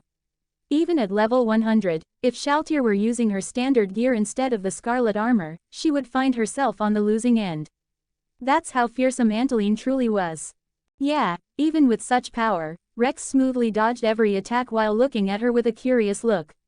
Seeing just how relaxed Rex was, Anteline jumped backwards, looking at Rex with a curious gaze. Thanks, Rex said with a calm smile, brushing dust from his shoulder. But can I know why you're attacking me? I don't recall having enemies. In fact, I take pride in the fact that no one out there wants me dead. Anteline raised an eyebrow, her lips curling into a mocking grin. With that pretty face, I highly doubt that, she replied, voice laced with sarcasm. Rex chuckled softly, the sound light and disarming, as if none of this truly bothered him. Thank you, Rex said cheerfully, his easygoing tone lighting a spark of irritation in Anteline. Without warning, she vanished in a flash of speed, reappearing in front of him with her scythe already mid-swing. The air cracked with force, but Rex slipped past every strike with flawless ease, his movements fluid and perfect, not a single motion wasted. The sight only fueled her frustration. Agility boost. Greater agility boost. She snapped, her voice sharp as she activated her martial arts. Her speed surged, and in a blur, she closed the distance again, aiming to strike. But once more, Rex casually avoided the attack, this time sweeping his leg beneath her with perfect timing. The world tilted as Anteline lost her balance and hit the ground, dust kicking up around her. You're strong, Rex said, standing calmly over her. Easily the strongest non-dragon I've seen, yet with all that power, why do you seem dead inside? Anteline, who had just started to rise, froze for a brief second. Something in his words hit deeper than she wanted to admit. But she quickly masked it, leaping to her feet and activating another flurry of martial arts techniques, stacking them with spell-based buffs. Her body blurred with speed and power as she launched a relentless assault. Rex, however, evaded it all effortlessly, his movements perfect, elegant, and entirely relaxed. Let me kidnap you, he said casually, and with a lazy flick of his finger, he knocked her scythe out of her hands. It clattered to the ground with a dull thud, as if it had been nothing more than a toy. Anteline's eyes widened in disbelief. A single finger, that was all it took. Gritting her teeth, she dashed for the fallen weapon, expecting resistance, but none came. Rex didn't move to stop her. In fact, he looked almost amused, like he was waiting to see what she'd do next. He's a monster, Anteline thought, eyes narrowing as she studied his relaxed posture. I wonder what kind of monster we could birth if I had his seed. The thought came unbidden, and she quickly forced it away. As tempting as the idea was, her lifelong dream had always been to find someone strong enough to sire a powerful child, but her loyalty to the slain theocracy outweighed everything else. Desire was a fleeting indulgence. Duty was eternal. You want to kidnap me? She asked coldly. Behind her, a spectral clock hand materialized, its slow, ominous ticking counting down. She just needed to wait. Once the time was up, she would activate the skill. The goal of all life is death. No matter how powerful he was, no matter what tricks he held, before the power of the god of death, no one could survive. Of course, we players aren't inherently special compared to people like you, Rex said, his tone light, almost amused. We just had better opportunities, advantages handed to us by a system we didn't earn. Yet here you are, already stronger than most players have met, and still, you worship the weakest of us as gods. It's funny, really. He laughed softly, a sound that made Anteline's eyes narrow. I can see it in your eyes, Rex continued, stepping forward. That hunger for battle, but also a deeper craving, one to be more than just a weapon someone else commands. He paused, his smile softening but never losing that dangerous charm that seemed to radiate from him effortlessly. So let me be your bad guy, he said, voice low and coaxing. The one you blame, as I take you away from everything you're chained to. We could live as travelers, as farmers, as kings and queens. Does it really matter, as long as we have each other? Each step he took felt like gravity pulling her in, his smile warm enough to make empires fall and cold enough to make loyalty feel like a prison. I love you, Rex said softly, his voice carrying a calm certainty that made it hard to doubt him. And although we just met, I know for sure, you're the one I want beside me every morning when I wake. He didn't falter, even as Anteline instinctively stepped back. Her heart raced, and heat crept up her cheeks as her back finally pressed against a tree. There was nowhere left to retreat. Unbothered, Rex moved closer with that same unwavering warmth. Then, lowering himself to one knee, more out of necessity than dramatics, given their height difference, he looked up at her with eyes that made the world seem quieter. Would you make me the happiest man alive, and let me kidnap you? He asked gently, his tone playful but sincere. Anteline hesitated, her heart wavered, a part of her longed to say yes, but then, the image of her mother flashed in her mind, followed quickly by the bitter memory of her bastard of a father. Her breath caught, her gaze hardened, and she steeled her heart. No, the goal of all life is death, Anteline cried out, activating the infamous skill. At the same time, she cast the 8th tier spell, Death. The goal of all life is death was no ordinary skill, it was a deadly buff that made one's next instant death spell absolute. It ignored resistances, bypassed immunities, and tore through even the strongest defenses. Against it, even the gods had reason to fear. It was, in essence, an unstoppable attack execution. She watched as the swirling black aura of death surged toward Rex, engulfing him completely in its overwhelming power. But then, the impossible happened. The death magic slowed, collapsed, and flowed into Rex's hands like a harmless stream of smoke, like a child's toy, lightly grasped between his fingers. Her eyes widened, disbelief clawing at her chest. You call the 6 players gods? I'm their god. After all, I'm the strongest player. Magic bends to my will, Rex said with a gentle smile. Anteline's heart dropped. Horror crept up her spine as she struggled to process what she had just witnessed. Something that should have been absolute had been reduced to a parlor trick. Her faith in the rules of power, in the certainty of magic itself, shattered like glass. Her hands trembled, she had never felt so powerless. Come, let's talk, Rex said softly, almost disarmingly, as he pulled out a few snacks from his storage and offered them to her. Still shaken, Anteline hesitantly accepted. Her instincts screamed at her to do as he said, or else the monster might just kill her. When she tried to bite through the plastic wrapper, Rex reached out and gently stopped her hand. Like this, he said, peeling back the wrapping with care before handing it back to her. She took one bite, and her world shifted again. The explosion of flavor overwhelmed her senses, far richer and more decadent than anything she had ever tasted. Her eyes widened as her body froze in surprise, unable to comprehend how something so small could hold so much pleasure. She stood frozen, her mind struggling to reboot from the overwhelming sweetness that had just flooded her senses. It took a moment for her thoughts to realign. When they finally did, she quietly finished the rest of the sweet, only to be met with a small pang of disappointment as she realized it was already gone. She glanced toward Rex, hoping he might offer another, but instead, she found him watching her, not with arrogance or smugness, but with a warmth so intense it left her breathless. His eyes, unwavering and sincere, looked at her as if she were the most important thing in the world. Her cheeks flared red. She didn't know how to respond to a gaze like that.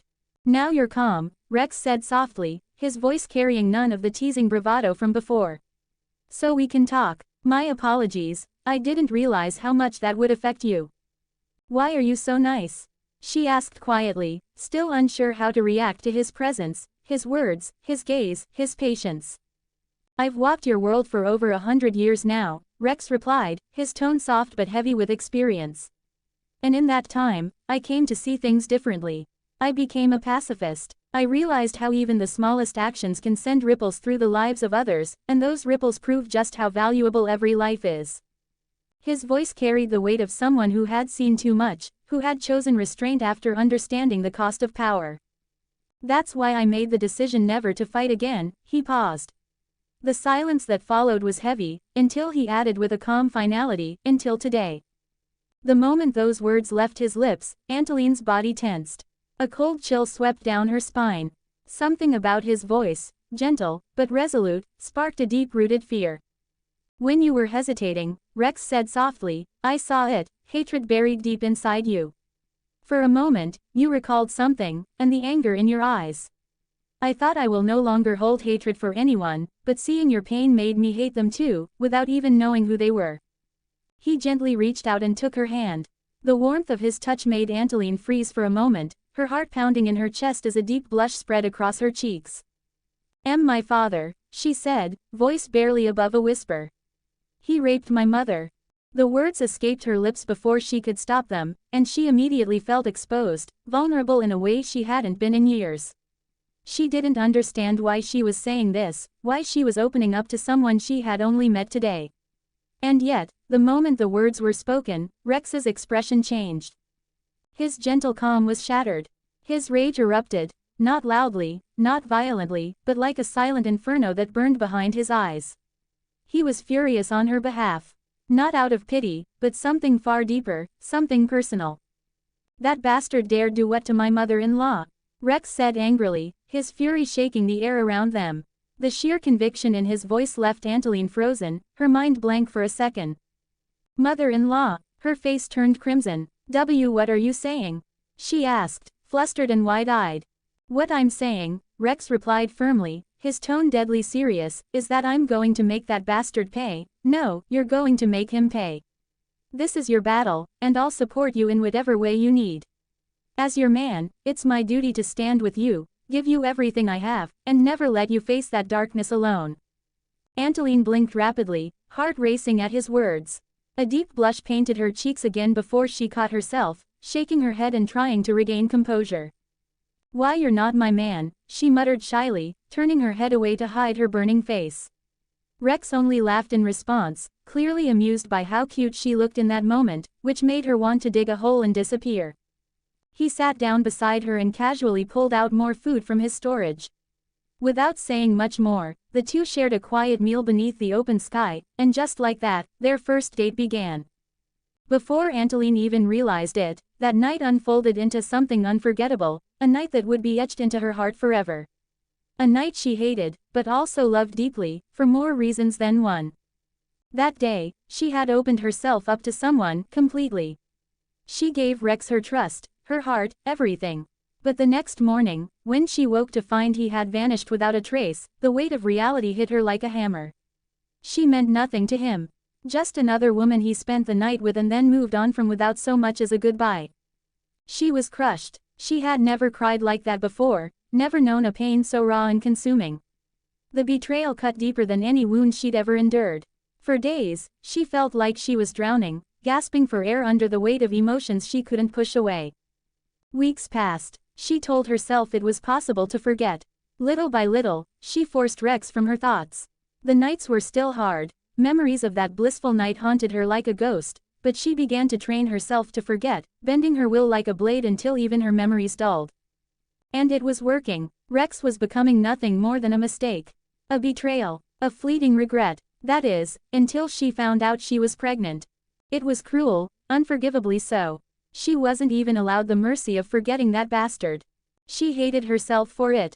Hated that, deep down, a part of her still held on to the hope that he might return if he ever learned she was carrying his child.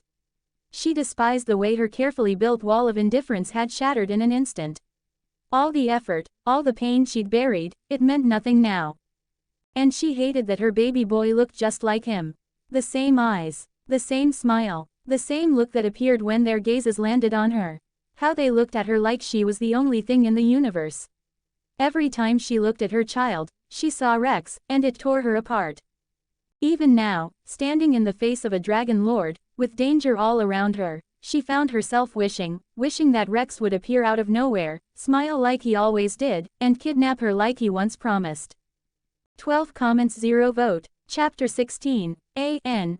Extra long chapter. Tell me how this chapter was. Was it good? Remember, tell me when I'm going too far. I found myself enjoying writing this chapter a bit too much, so tell me how you're feeling. Because your thoughts are everything to me. When I read your comment, nothing else matters. Your thoughts mean that much to me, so don't hide them from me. Such power. Momen, no, Ains, thought with narrowed eyes. Anteline's strength was far too high to be overlooked. Truthfully, if it were possible, Ains would have gladly welcomed her into the guild. If her talent could copy Rex's abilities, then there was potentially no ceiling to what she might achieve.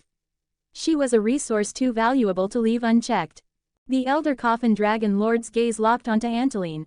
She was one of its designated targets, one it was determined to eliminate. It dove toward her like a falling star, power radiating from its massive form. Anteline acted quickly. She activated blue, not to strike the enemy, but to affect herself. Space warped around her body, and the spell pulled her inward, compressing distance until it looked as if she had simply teleported away, vanishing just before the dragon's breath attack landed.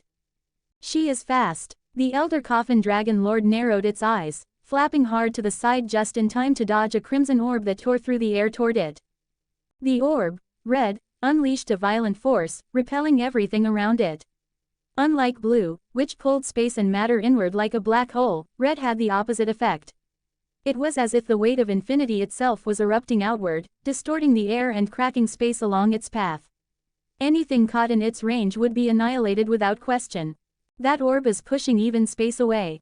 The Dragon Lord realized, genuinely alarmed. Wasting no time, it launched itself toward Anteline, intending to close the distance before she could fire again. But she was already one step ahead. Anteline raised her arm, firing a second red, larger, more violent. The Dragon Lord twisted midair and rolled aside, narrowly avoiding the sphere once more. But then, in a flash of warped space, she activated blue.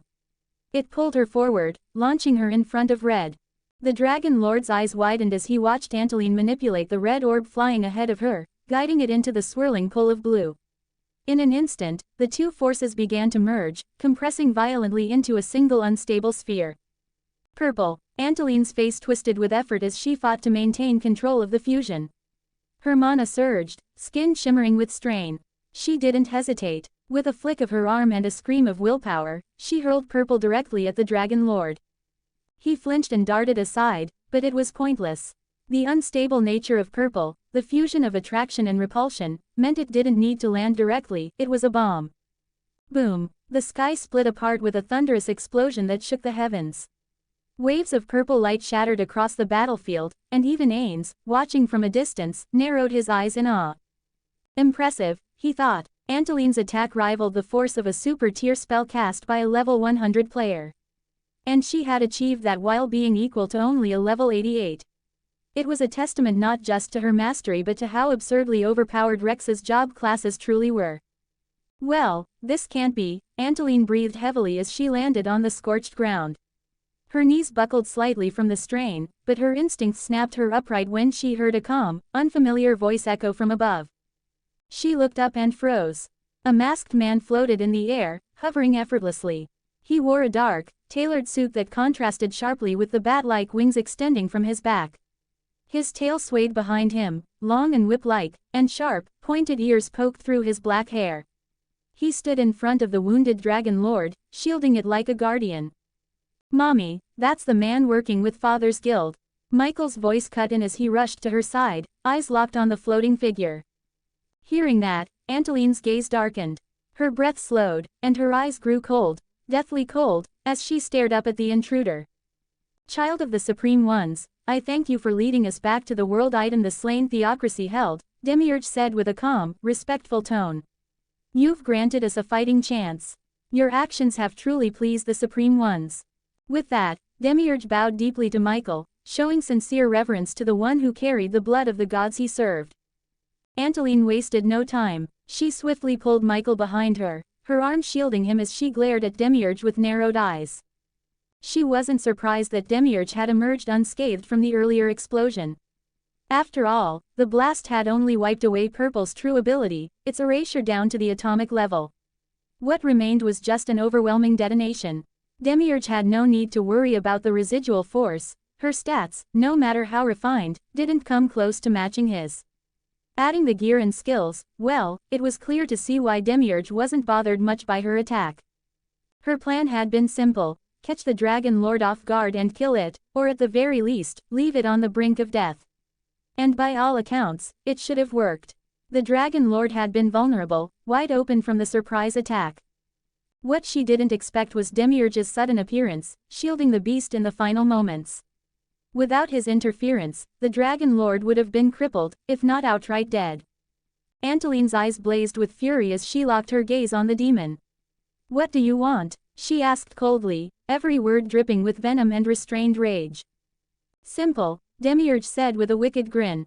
The Supreme Ones wish to rule this world, and I've chosen the slain theocracy as the first to fall. But since I've been granted the freedom to act as I please, I've decided to take my time, and savor the slow, agonizing descent of your people. His voice was calm, yet each word landed like a dagger. Michael's expression darkened, and the others around him stiffened, their hearts sinking with dread. As if to hammer in the hopelessness, shadows filled the sky. Joining the circling dragons were now hordes of demons, appearing like a dark tide ready to drown them all. Michael, Anteline shouted urgently, her voice sharp with unease. Without hesitation, Michael reacted. In a flash, he created countless clones of himself. Each one shot into the sky like a missile, ready to meet the threat head-on. But we've only just met, Demiurge said with a devilish smile, his voice calm and mocking. It would be such a shame to end things here. With a flick of his hand, he cast the spell Hellfire Wall. A massive barrier of writhing flame erupted across the sky, burning with infernal power. The moment one of Michael's clones made contact, a blood-curdling scream tore from its throat. Each clone followed, vanishing in agony as the wall scorched not just their bodies, but their very souls. On the ground, the real Michael staggered back, clutching his head as the shared pain racked his mind. It seems your clones aren't quite as capable as you, Demiurge said slightly, watching them disappear one after another. A fatal flaw, sharing the same mind as them. You demon. Momin roared, shooting through the air like a missile. He swung his massive sword at Demiurge, who blocked the blow just in time, only to be hurled backward by the sheer force of the strike. Nabe, help Anteline and the others. Momin shouted without looking back, his voice echoing across the battlefield. I'll hold back this demon and the Dragon Lord. Without missing a beat, he ripped his greatsword free and hurled it like a spear. The weapon spun with terrifying speed, forcing the Dragon Lord to twist away and retreat mid-flight before it could act. At this moment, Ains didn't possess the stats of a magic caster, but rather those of a full-fledged warrior. To some, that might seem impossible, but the reason was simple. He was currently using the spell Perfect Warrior. The spell allows Ains to convert his magic caster levels into an equivalent number of warrior levels. By using that spell, he can temporarily become a half-baked level 100 warrior. It also carries the benefit of being able to use certain pieces of arms and armor that will normally require specific job classes to access without penalty. This includes freely utilizing any weapons and their abilities. However, there are many drawbacks to that spell. The first weakness is that he cannot cast other spells while the magic is in effect. In addition, he will not gain any special warrior skills from the spell, and his recalculated ability scores will be lower than an actual warrior. Secondly, sustaining the transformation spell and other magic will both lower his mana and mana recovery rates to 0. This form is enough when matching blades with second-rate combatants like priests and the like, but he will stand no chance of winning against an opponent who is a dedicated warrior. But it was enough enough for Ains to put on a dazzling display, clashing with both the Dragon Lord and Demiurge at once. Michael and Anteline stood frozen, watching in awe as Momin fought a losing battle, all for their sake. To them, Momin was the talentless, ungifted son of Rex. Yet here he was, standing tall and unyielding, willingly placing his life on the line to protect this world and secure a brighter future. The sight moved them deeply, bringing tears to their eyes. How could someone like Rex, so cruel, so heartless, have a son with such a noble spirit? Anteline couldn't remain still. Her body screamed in protest, still aching under the crushing burden of having used purple, but she pushed through it. Pain meant nothing when weighed against a mother's love. As long as her baby boy could live, what more could she possibly ask for? "Mommy," Michael called out, his voice filled with worry as he watched her stand despite the strain weighing on her body. "No matter what happens," Anteline said softly, turning to him with a tender smile, "just know that I will always be with you, all right?" Her words struck something deep in Michael. A sudden unease crept into his chest, his instincts warning him that something was wrong. But before he could speak again, Anteline gently cast a spell, and his body went limp as sleep overtook him. She caught him in her arms, cradling him close. A faint kiss touched his forehead, and though her expression remained gentle, her eyes shimmered with the beginnings of tears. She held him just a moment longer before laying him down, whispering a silent promise to the child who meant more to her than life itself. "You were the best thing to ever come into my life. I will always love you," Anteline whispered, gently running her fingers through Michael's hair as he slept peacefully. Her voice trembled, but her touch remained steady, as if savoring the final moment she could be close to him. Lifting her eyes, she looked toward Nabe, who hovered above them, casting spells with unwavering precision. Demons fell from the sky in clusters, torn apart by her magic. The dragons, sensing her strength, remained at a distance, for now, waiting for the right moment to strike once she was worn down. "Please, protect him," Anteline said softly, her voice carrying a weight Nabe couldn't quite understand. But despite the confusion in her eyes, Nabe gave a firm nod. She could see it in Anteline's gaze, this was goodbye. Without another word, Anteline turned and began walking forward, her steps growing heavier with each stride as she moved toward the battlefield where Momin stood locked in a brutal clash against two overwhelming foes. "Rex, if fate were kind, I'd see your eyes one final time, not for closure, but to witness whether sorrow ever learned to live behind them. Maybe there was never a man to mourn, only a shadow that learned to smile. You were never cruel with sword or flame.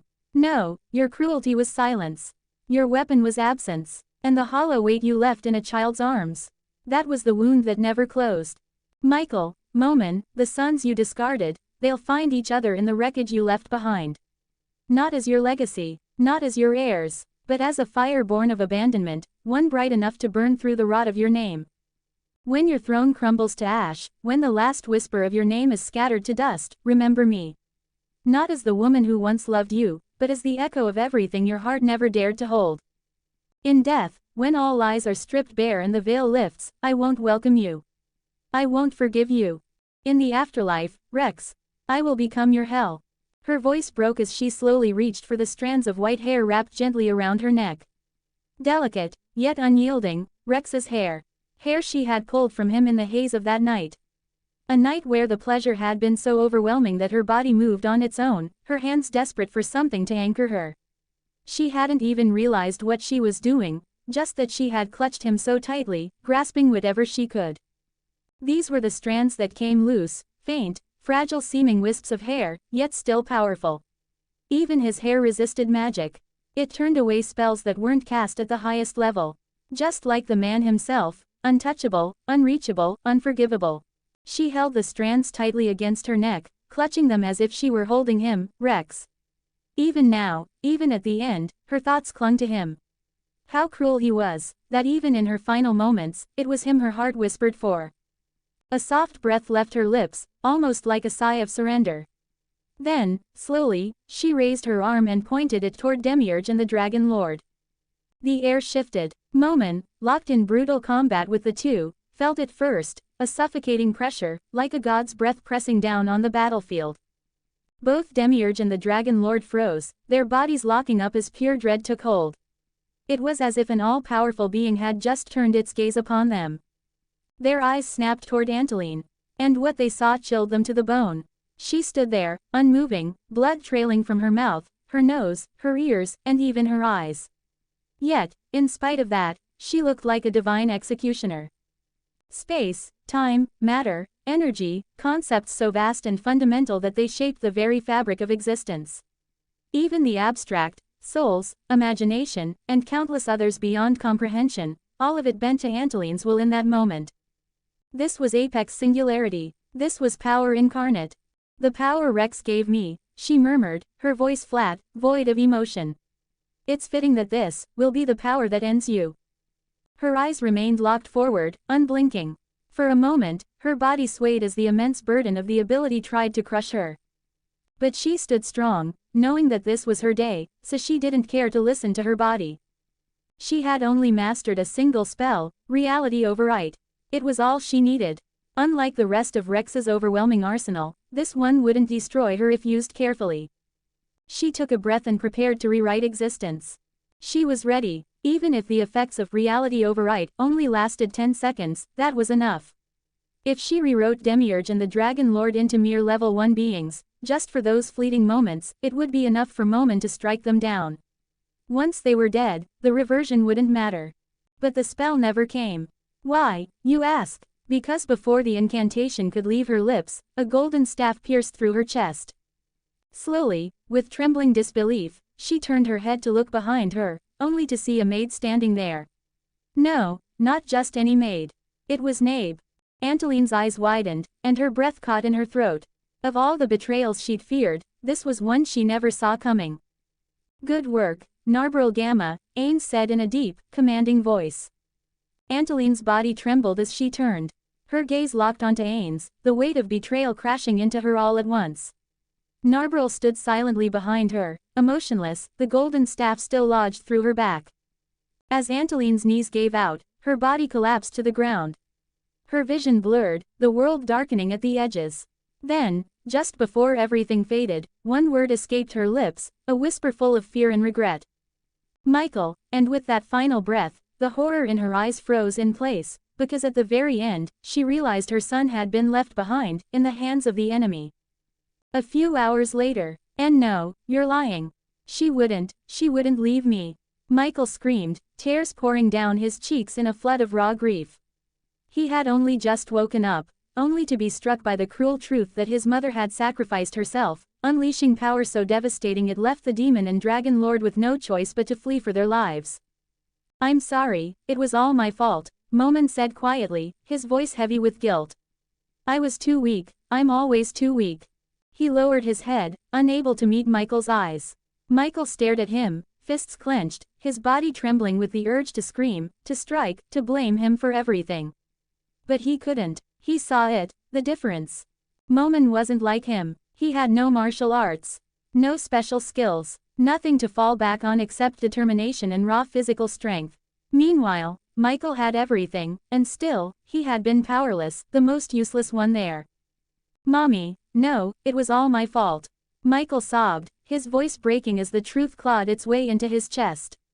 He was useless, completely, utterly useless throughout the entire battle. Why had he let her take the lead? Why did he, with all his talents and power, stand back while the best mother in the world gave her life? His cries quickly turned ragged, uglier with each passing second. The most important person in his life was gone, and the weight of that loss crushed him. The pain wasn't sharp, it was suffocating, like a void opening inside his chest, swallowing every breath, every thought. He collapsed onto the bed, curling into a tight ball, his body trembling. His sobs turned into broken gasps as he fought to breathe, but nothing helped. No amount of air could ease the ache in his chest. She was gone, his best friend, his world, his mother. 14 comments 0 vote. Chapter 17, 2 months since Momonga arrived in this new world. Wait, in the heart of the Re-Esti's kingdom, a blonde-haired boy with striking blue eyes sprinted through the crowded street, his voice calling out as he chased after a tall, elderly man dressed in a refined black suit, entering the alleys. The man, clearly a butler of high standing, turned slowly at the sound of the boy's voice. As their eyes met, he froze. Those eyes, vivid, piercing blue, felt hauntingly familiar. A flicker of realization passed through the old man's mind. Demiurge's report had mentioned it, the Supreme One, Rex. His eyes had been the same shade of impossible blue. And now, before him, stood another, young, but unmistakably carrying that same divine spark. The same gaze he had heard that the child named Michael held. No, he's too weak to possibly be Lord Rex Tempest's son, Sebas thought, his sharp eyes easily reading through the boy's aura. He had no potential, none at all, nothing that even hinted at a future beyond mediocrity. This child was fated to remain a weakling, forever forgotten by the world. With his hands neatly folded behind his back, Sebas turned fully to face the boy. Is there something you need, boy? Why did you follow me? He remembered spotting this child just moments earlier. After Sebas had helped a civilian in passing, the boy had quietly stepped forward and offered that person a potion. Sebas hadn't stayed to observe what came after, he didn't need to. His instincts told him the boy had a good heart. That alone was enough to leave him be. Sadly, Sebas wasn't in the best of moods. The weight of recent trouble still lingered on his mind, and he had gone out for a walk in hopes of clearing his thoughts. Yet even the quiet streets offered little comfort. Sorry, I didn't mean to be rude, the boy said, his tone polite and genuine. My name is Climb, I'm a soldier. I saw how you stepped forward to protect that kid, I should have been there to protect him from those thugs. You did my job for me, and for that, I thank you. Climb lowered his head in respect, his voice steady despite the shame he clearly carried. It was no bother. Now, I must be going, Sebas said calmly as he turned to leave. But Climb quickly called out, stopping him. Wait a minute, if it wouldn't be a bother, I'd like for you to teach me that move you used back there. His voice carried urgency, not just admiration, but determination. He wanted strength, not for glory, but to protect the princess he served. With the slain theocracy destroyed just last month, and a new force calling itself the Sorcerer Kingdom rising in its place, the world had begun shifting down a dark and uncertain path. Adding to that, Momin and Michael had started traveling together, forming a party that many already hailed as the next legendary group of heroes. In a world teetering on the edge of chaos, Climb couldn't afford to stay weak. Climb didn't want to rely on the strength of others, he wanted to earn it himself. Deep down, he longed to prove his worth, not just as a soldier, but as a man worthy of standing beside the princess. It was a desire he tried to bury, a feeling he constantly pushed away. But no matter how hard he fought it, the truth remained, he loved her. He saw himself as useless, a commoner with no great power or lineage. And yet, she never saw him that way. She was too pure, too kind, too blind to his inadequacies. So, when Sebas asked what purpose would that hold, Climb chose to be honest. He admitted that he wanted strength, not only to protect the one dearest to him, but to one day stand beside her as an equal. He spoke more, but it was his eyes that said the most. Eyes full of unwavering determination and innocent resolve. And in that moment, Sebas saw something that earned his respect. Unlike the other NPCs of Nazarick, Sebas was different. He was, in every sense, a good man, one who extended his hand to those in need without expecting anything in return. It was this very nature that had landed him in trouble, and also the same reason he had chosen to help Climb. But that kindness, that unwavering morality, would ripple outwards and awaken a sleeping dragon. Without warning, Sebas pulled back his fist, glaring down at Climb with a deadly look in his eyes. There was no warmth, no hesitation, only killing intent. In that instant, a crushing pressure descended upon Climb. It wasn't something he could describe, just a suffocating weight that froze his limbs and made each breath feel like dragging air through stone. He couldn't move, he couldn't speak. But let us turn our gaze away from this moment, from Climb and Sebas, and instead focus on where Rex was now, resting within the dimension which held the Dragon Emperor, who remained fast asleep, unaware of what was inside its stomach. This aura, the Dragon Emperor muttered, eyes snapping open as a strange pressure made its way into its sharpened senses from primordial magic. It wasn't just any dragon's presence, it was something different from those found in this world. The aura was distinctly draconic, yet warped by something else entirely, something foreign. His breath caught. This dragon, it was wearing gear. His eyes widened in disbelief. A player. Players can be dragons. Panic surged through him as the realization crashed down. It was already bad enough that players were terrifying in their own right, wielding unfathomable strength, bizarre skills, and world-class items that could outright nullify wild magic. But this, a player who was also a dragon, that was a nightmare beyond anything he'd ever prepared for. The Dragon Emperor shot to his feet, body tense, heart pounding with ease. So be it, I shall devour you and use your power to accelerate my evolution, the Dragon Emperor growled, stepping forward into the swirling gate that had formed before him. Hopefully, more players have entered this world, all of you can't be like Rex. He vanished through the gate, and as he did, his senses expanded. The flow of primordial magic allowed him to attune to the world more clearly than before. Through it, he could feel the players, every last one. For now, he ignored the faint presence of Sebas. His attention was locked on a stronger signature, a player radiating and surrounded by people who carried faint traces of Rex's aura. He moved without hesitation, drawn toward that impossible convergence. Why is it that all of our names start with an M? A beautiful white-haired girl asked, her voice curious as she sat beside a campfire. She looked across the flames at Momin, who was calmly cleaning his sword beneath the flickering light. I don't know, Momin replied blankly, his tone flat as he continued cleaning his sword. The girl sitting across from him was Mia, a rising talent from a neighboring land. Her past was a harsh one, shaped by cruelty and betrayal. Her mother had abused her for years, unable to bear how much Mia resembled the man who had abandoned them. That hatred only grew worse over time, until one day, her mother tried to sell her into slavery. Mia escaped, but that act branded her a criminal. With nowhere left to go, she vanished into the wilderness, forced to survive alone in the forest. There, she trained herself relentlessly, pushing past pain and fear, sharpening her skills with every passing day. But when she returned, she hadn't returned for vengeance, not exactly. She came back to face her past, and it was then that her strength was recognized by the Emperor himself. Rather than punishment, he offered her purpose, taking her under his wing and turning her into a warrior who stood by his side. No surprise to anyone, she hated Rex.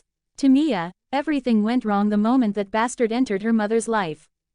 He had shown up with pretty promises, only to vanish without a trace, leaving behind nothing but resentment. Her mother's hatred had been born from that betrayal, and Mia had grown up drowning in it. So, when the opportunity came to join a party that aimed to find Rex, she accepted without hesitation. She didn't just want to find him, she wanted to kick that bastard in the balls. We're not too far from the Re-Esti's kingdom, it's been almost 60 years since I saw my mom, oh, sorry. The voice came from the only blonde in the group. His name was Makoto. He glanced awkwardly at Michael, realizing his words might have been offensive. Makoto's mother had been part of the legendary adventurer party, Blue Rose. He was a vampire, the result of a fleeting union, and like Mia, he harbored nothing but hatred for his father. In fact, he'd been tracking Rex down for years before he heard rumors that some of his siblings were doing the same. It's all right, enjoy what you have, Michael said, his voice hollow and emotionless. Ever since his mother's death, it was as if something inside him had broken beyond repair. Whatever warmth or joy he once held had vanished, leaving behind only a shell that moved and spoke, but no longer lived. The air grew heavy in the silence that followed. No one dared to speak. His words had carved through the quiet like a blade, leaving only stillness and unspoken sorrow in their wake. They all felt the weight of his grief, but no one knew how to lift it. What words could reach a heart so deeply wounded? But the silence didn't last. All at once, their eyes turned to the sky as a thunderous sound tore through the air. High above, the sky warped and cracked open like fragile glass. From the gaping rift emerged a massive dragon head, its presence alone darkening the world beneath it. Bit by bit, the rest of its enormous body emerged. A dragon, colossal, the size of an island, descended from the sky and landed with a force that shook the earth. Its head alone crashed down before them, vast enough to blot out the horizon, swallowing their entire field of view in scaled, obsidian black. You all hold Rex's blood, the dragon's voice echoed like rolling thunder, deep and ancient, as its singular, unblinking eyes swept over the group. That eye, massive beyond belief, seemed to swallow the world. Even standing together, they couldn't see the full expanse of its pupil. It was as if the eye alone was a realm unto itself, staring through them, into their very souls. As it spoke, the dragon couldn't help but recall the battle between Rex and its father, a clash that defied logic, one unlike anything it had witnessed in all its years of existence. Short flashback. Oh, you pervert. You not only sealed away my job class, but you even stripped me of all my clothing, Rex said with a relaxed smile, standing completely naked and unable to equip any gear. Despite the humiliating position he was in, stripped of weapons, defenses, and dignity, Rex remained unfazed, his tone light and playful, as though he were making small talk rather than facing down a primordial being. There was a strange power in his calm, a confidence that didn't rely on armor or status, only himself. Player, my deepest apology, for I brought you into this world, and now I must consume you to reclaim my lost strength. The primordial dragon roared, its massive claws stretching toward Rex.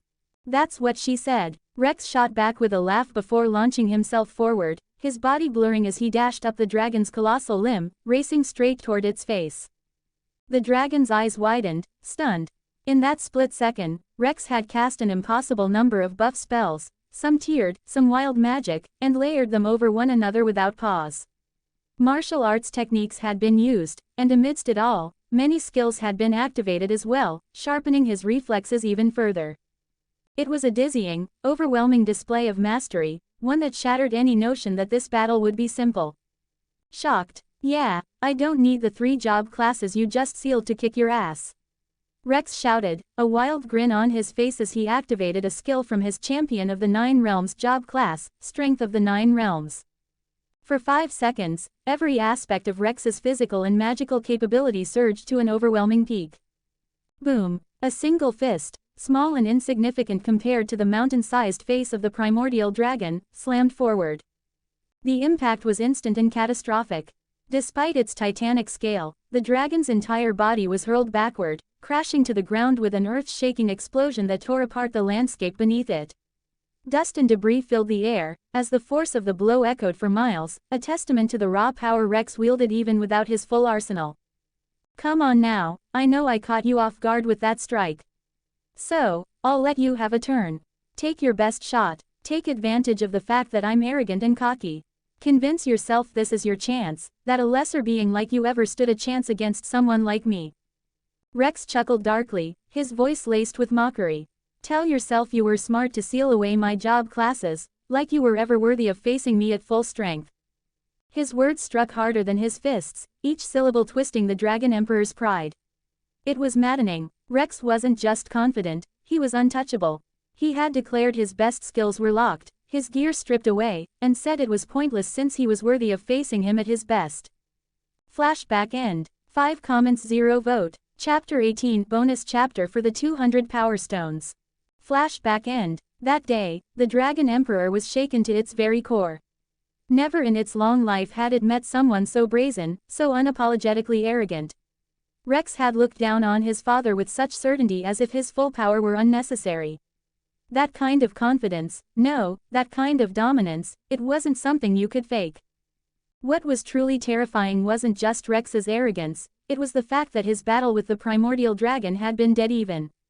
Despite all odds, despite everything stacked against him, Rex stood toe-to-toe with a being older than kingdoms, and it hadn't been one-sided. That realization alone sent a chill down the dragon's spine. But what haunted it most was Rex's job class, Eye of Infinity. It held 3 terrifying abilities, each more broken than the last. And how did the dragon know this? Because Rex, in all his overwhelming confidence, had talked about. Let me be generous and school you as I kick your ass, it's only right you comprehend the vast gap between us, he had said with a smirk. The first ability was Perfect MP Control, a passive skill that didn't need to be learned. It came with Rex's eyes by default and granted him such precise control over his mana that, effectively, he had infinite MP. The second ability was Never-Ending Energy, a terrifying power that gave Rex complete mastery over every form of energy. Unlike Perfect MP Control, which applied only to magic power, this skill extended far beyond. Ki, stamina, mental energy. Rex could harness and regulate them all with flawless precision. It was as if his body and mind operated on an endless fuel supply.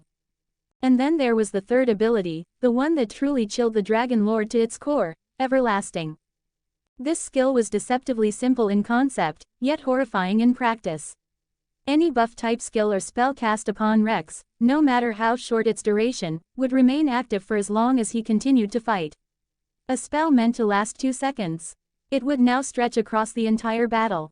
There was no extra cost, and no effort needed to maintain it. Just the will to fight. It was absurd and overpowered. But what made it worse was the fact that Rex's children had inherited Eye of Infinity. That alone made them a threat of unimaginable scale. "You're holding Rex," Momin shouted, stepping in front of the others without hesitation. His sword was already drawn. The threat before them wasn't something the others could handle. "Holding, haha, I ate him." The dragon's booming laughter echoed directly into their minds, rattling their skulls and leaving each of them momentarily dizzy. It wasn't just noise, it was power, overwhelming and suffocating. "But now, I shall eat you all to speed up my growth." The Dragon Emperor bellowed, its massive jaws opening wide as if to swallow the entire group whole. But then, suddenly, it stopped. The air trembled as the beast froze mid-action. A faint groan of pain threatened to escape its throat, but no sound came. It couldn't move, not even blink. Its colossal body, so powerful and fearsome, was locked in place. "Man, I was hoping to have a few more months to study the damn thing, but I sensed someone I used to know." The calm voice echoed from deep within the Dragon Emperor's gaping maw. Michael, Momin, Makoto, Mia, and Nabe all stiffened in unison. Their sharp eyes tried to make out the figure stepping out from within, but the distance, and the sheer scale of the dragon, made it difficult. Still, they didn't need a clear view to know who it was. Their instincts screamed it. It was Rex. "Impossible. I ate you," the Dragon Emperor roared in their minds, its disbelief shaking the ground beneath their feet. "I allowed you to," Rex said lazily. "I figured you wanted to steal your father's powers, and I was curious to watch the process unfold." The Dragon Emperor's massive body trembled at those words. For a long, tense second, it didn't move. Then, in a flash, its colossal form began to shrink, condensing rapidly until it stood at roughly 100 meters tall, its ideal size. A mistake its father had made during their battle was relying too much on raw mass, which only served to slow him down. But not this time. With its muscles compressed and body leaner, the Dragon Emperor's speed surged to terrifying levels. "Die!" it roared, lunging forward with a claw swipe that split the air. Rex casually sidestepped the blow. The Dragon Emperor didn't stop. Its claws tore through the sky again and again, moving so fast they created thunderous sonic booms with each swing. Yet Rex, without any hint of urgency or strain, dodged every single strike. His movements were so smooth and effortless, it was terrifying. Enraged and frightened, the Dragon Emperor shot backward, its wings cracking the air as it created distance. Without wasting a moment, it activated its primordial magic, its only chance. It could seal away just one of Rex's job classes, so it targeted the same one its father had locked away in their legendary battle. As the binding took effect, the Dragon Emperor felt a surge of confidence. Sensing the job class fall dormant within Rex, the Dragon Emperor surged forward, its entire body tense with power. Unlike its father, it had surpassed him. It was now stronger than its predecessor had ever been during his fight with Rex. "I've sealed your job class," it bellowed, its voice filled with triumph.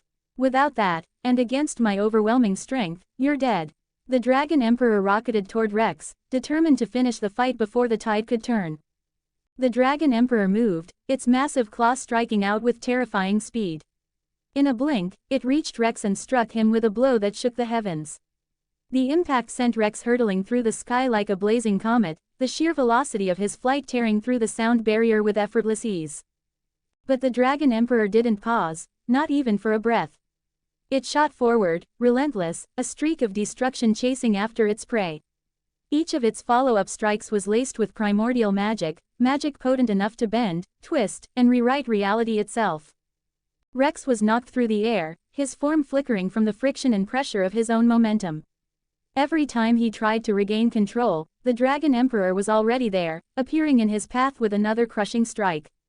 Blow after blow rained down, millions in the span of 10 brutal minutes. Then, with one final roar, the Dragon Emperor slammed Rex toward the ground. The moment his body hit, the earth erupted with a thunderous explosion that lit up the horizon, sending shockwaves across the land. "You should be dead, no one could have survived that," the Dragon Emperor said, its eyes fixed on the towering mushroom cloud rising from the crater where Rex had crashed. The ground still trembled, scorched and cracked from the sheer force of the impact. Momin, Michael, and the others stared from afar, the shock evident in their eyes. After everything, the speed, the relentless barrage, the overwhelming force of each strike, there was no way anyone could survive. Each blow from the Dragon Emperor had been beyond even a super-tier spell.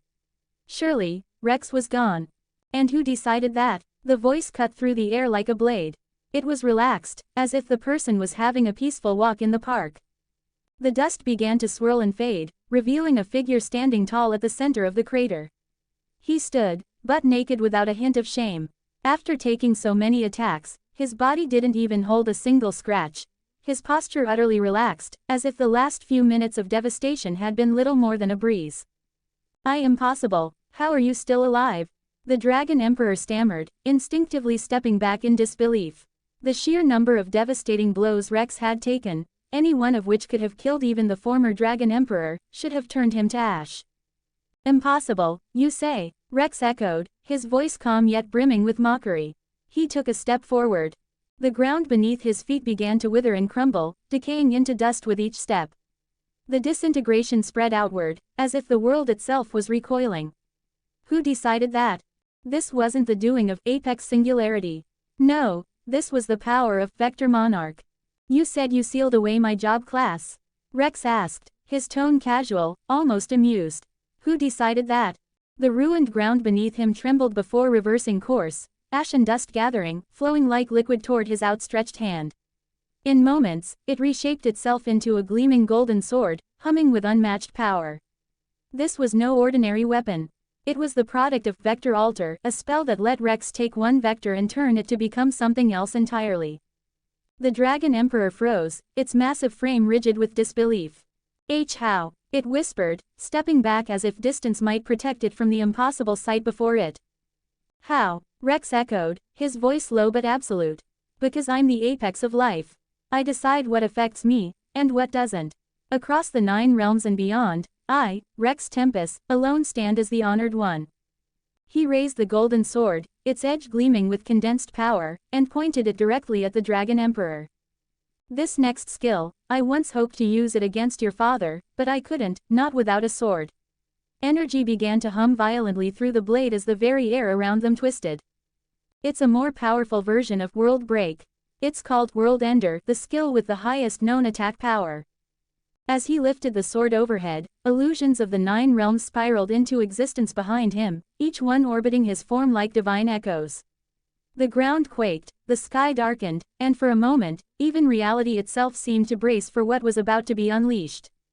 Not wasting a single breath, the Dragon Emperor began layering buffs and activating every defensive skill it could muster.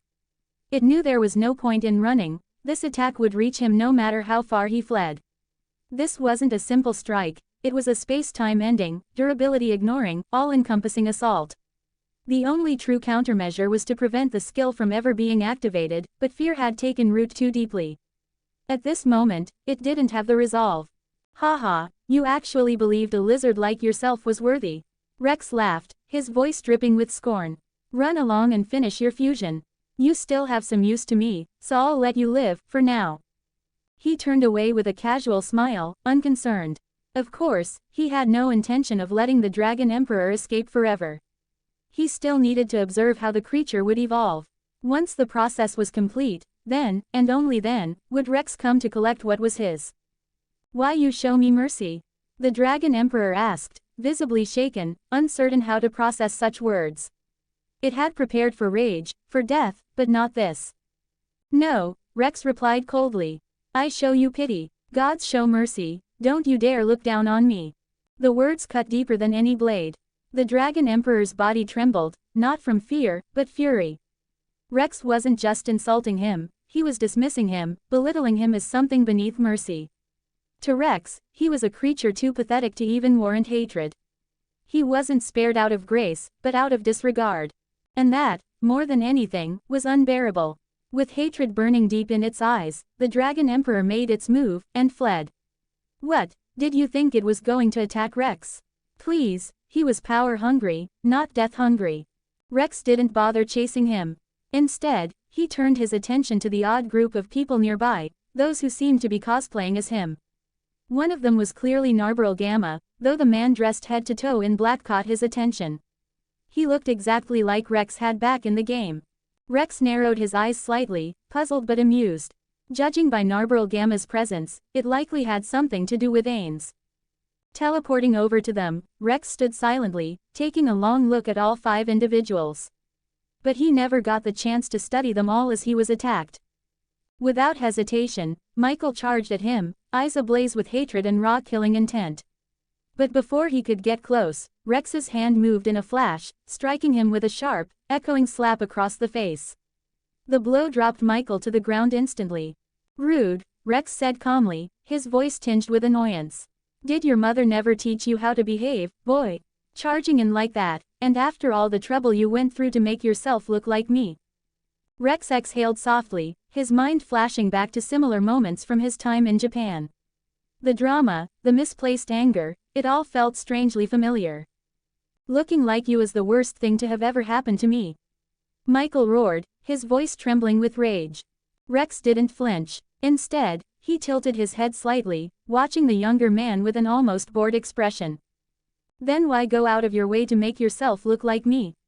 Rex asked flatly. "You're a grown-ass man, so what's this little act you're playing at?" He shook his head, sighing like someone tired of being dragged into someone else's drama. "You know what? This isn't my business. Whatever issues you've got, that's on you. Do whatever you want, just keep me the hell out of it." To be continued.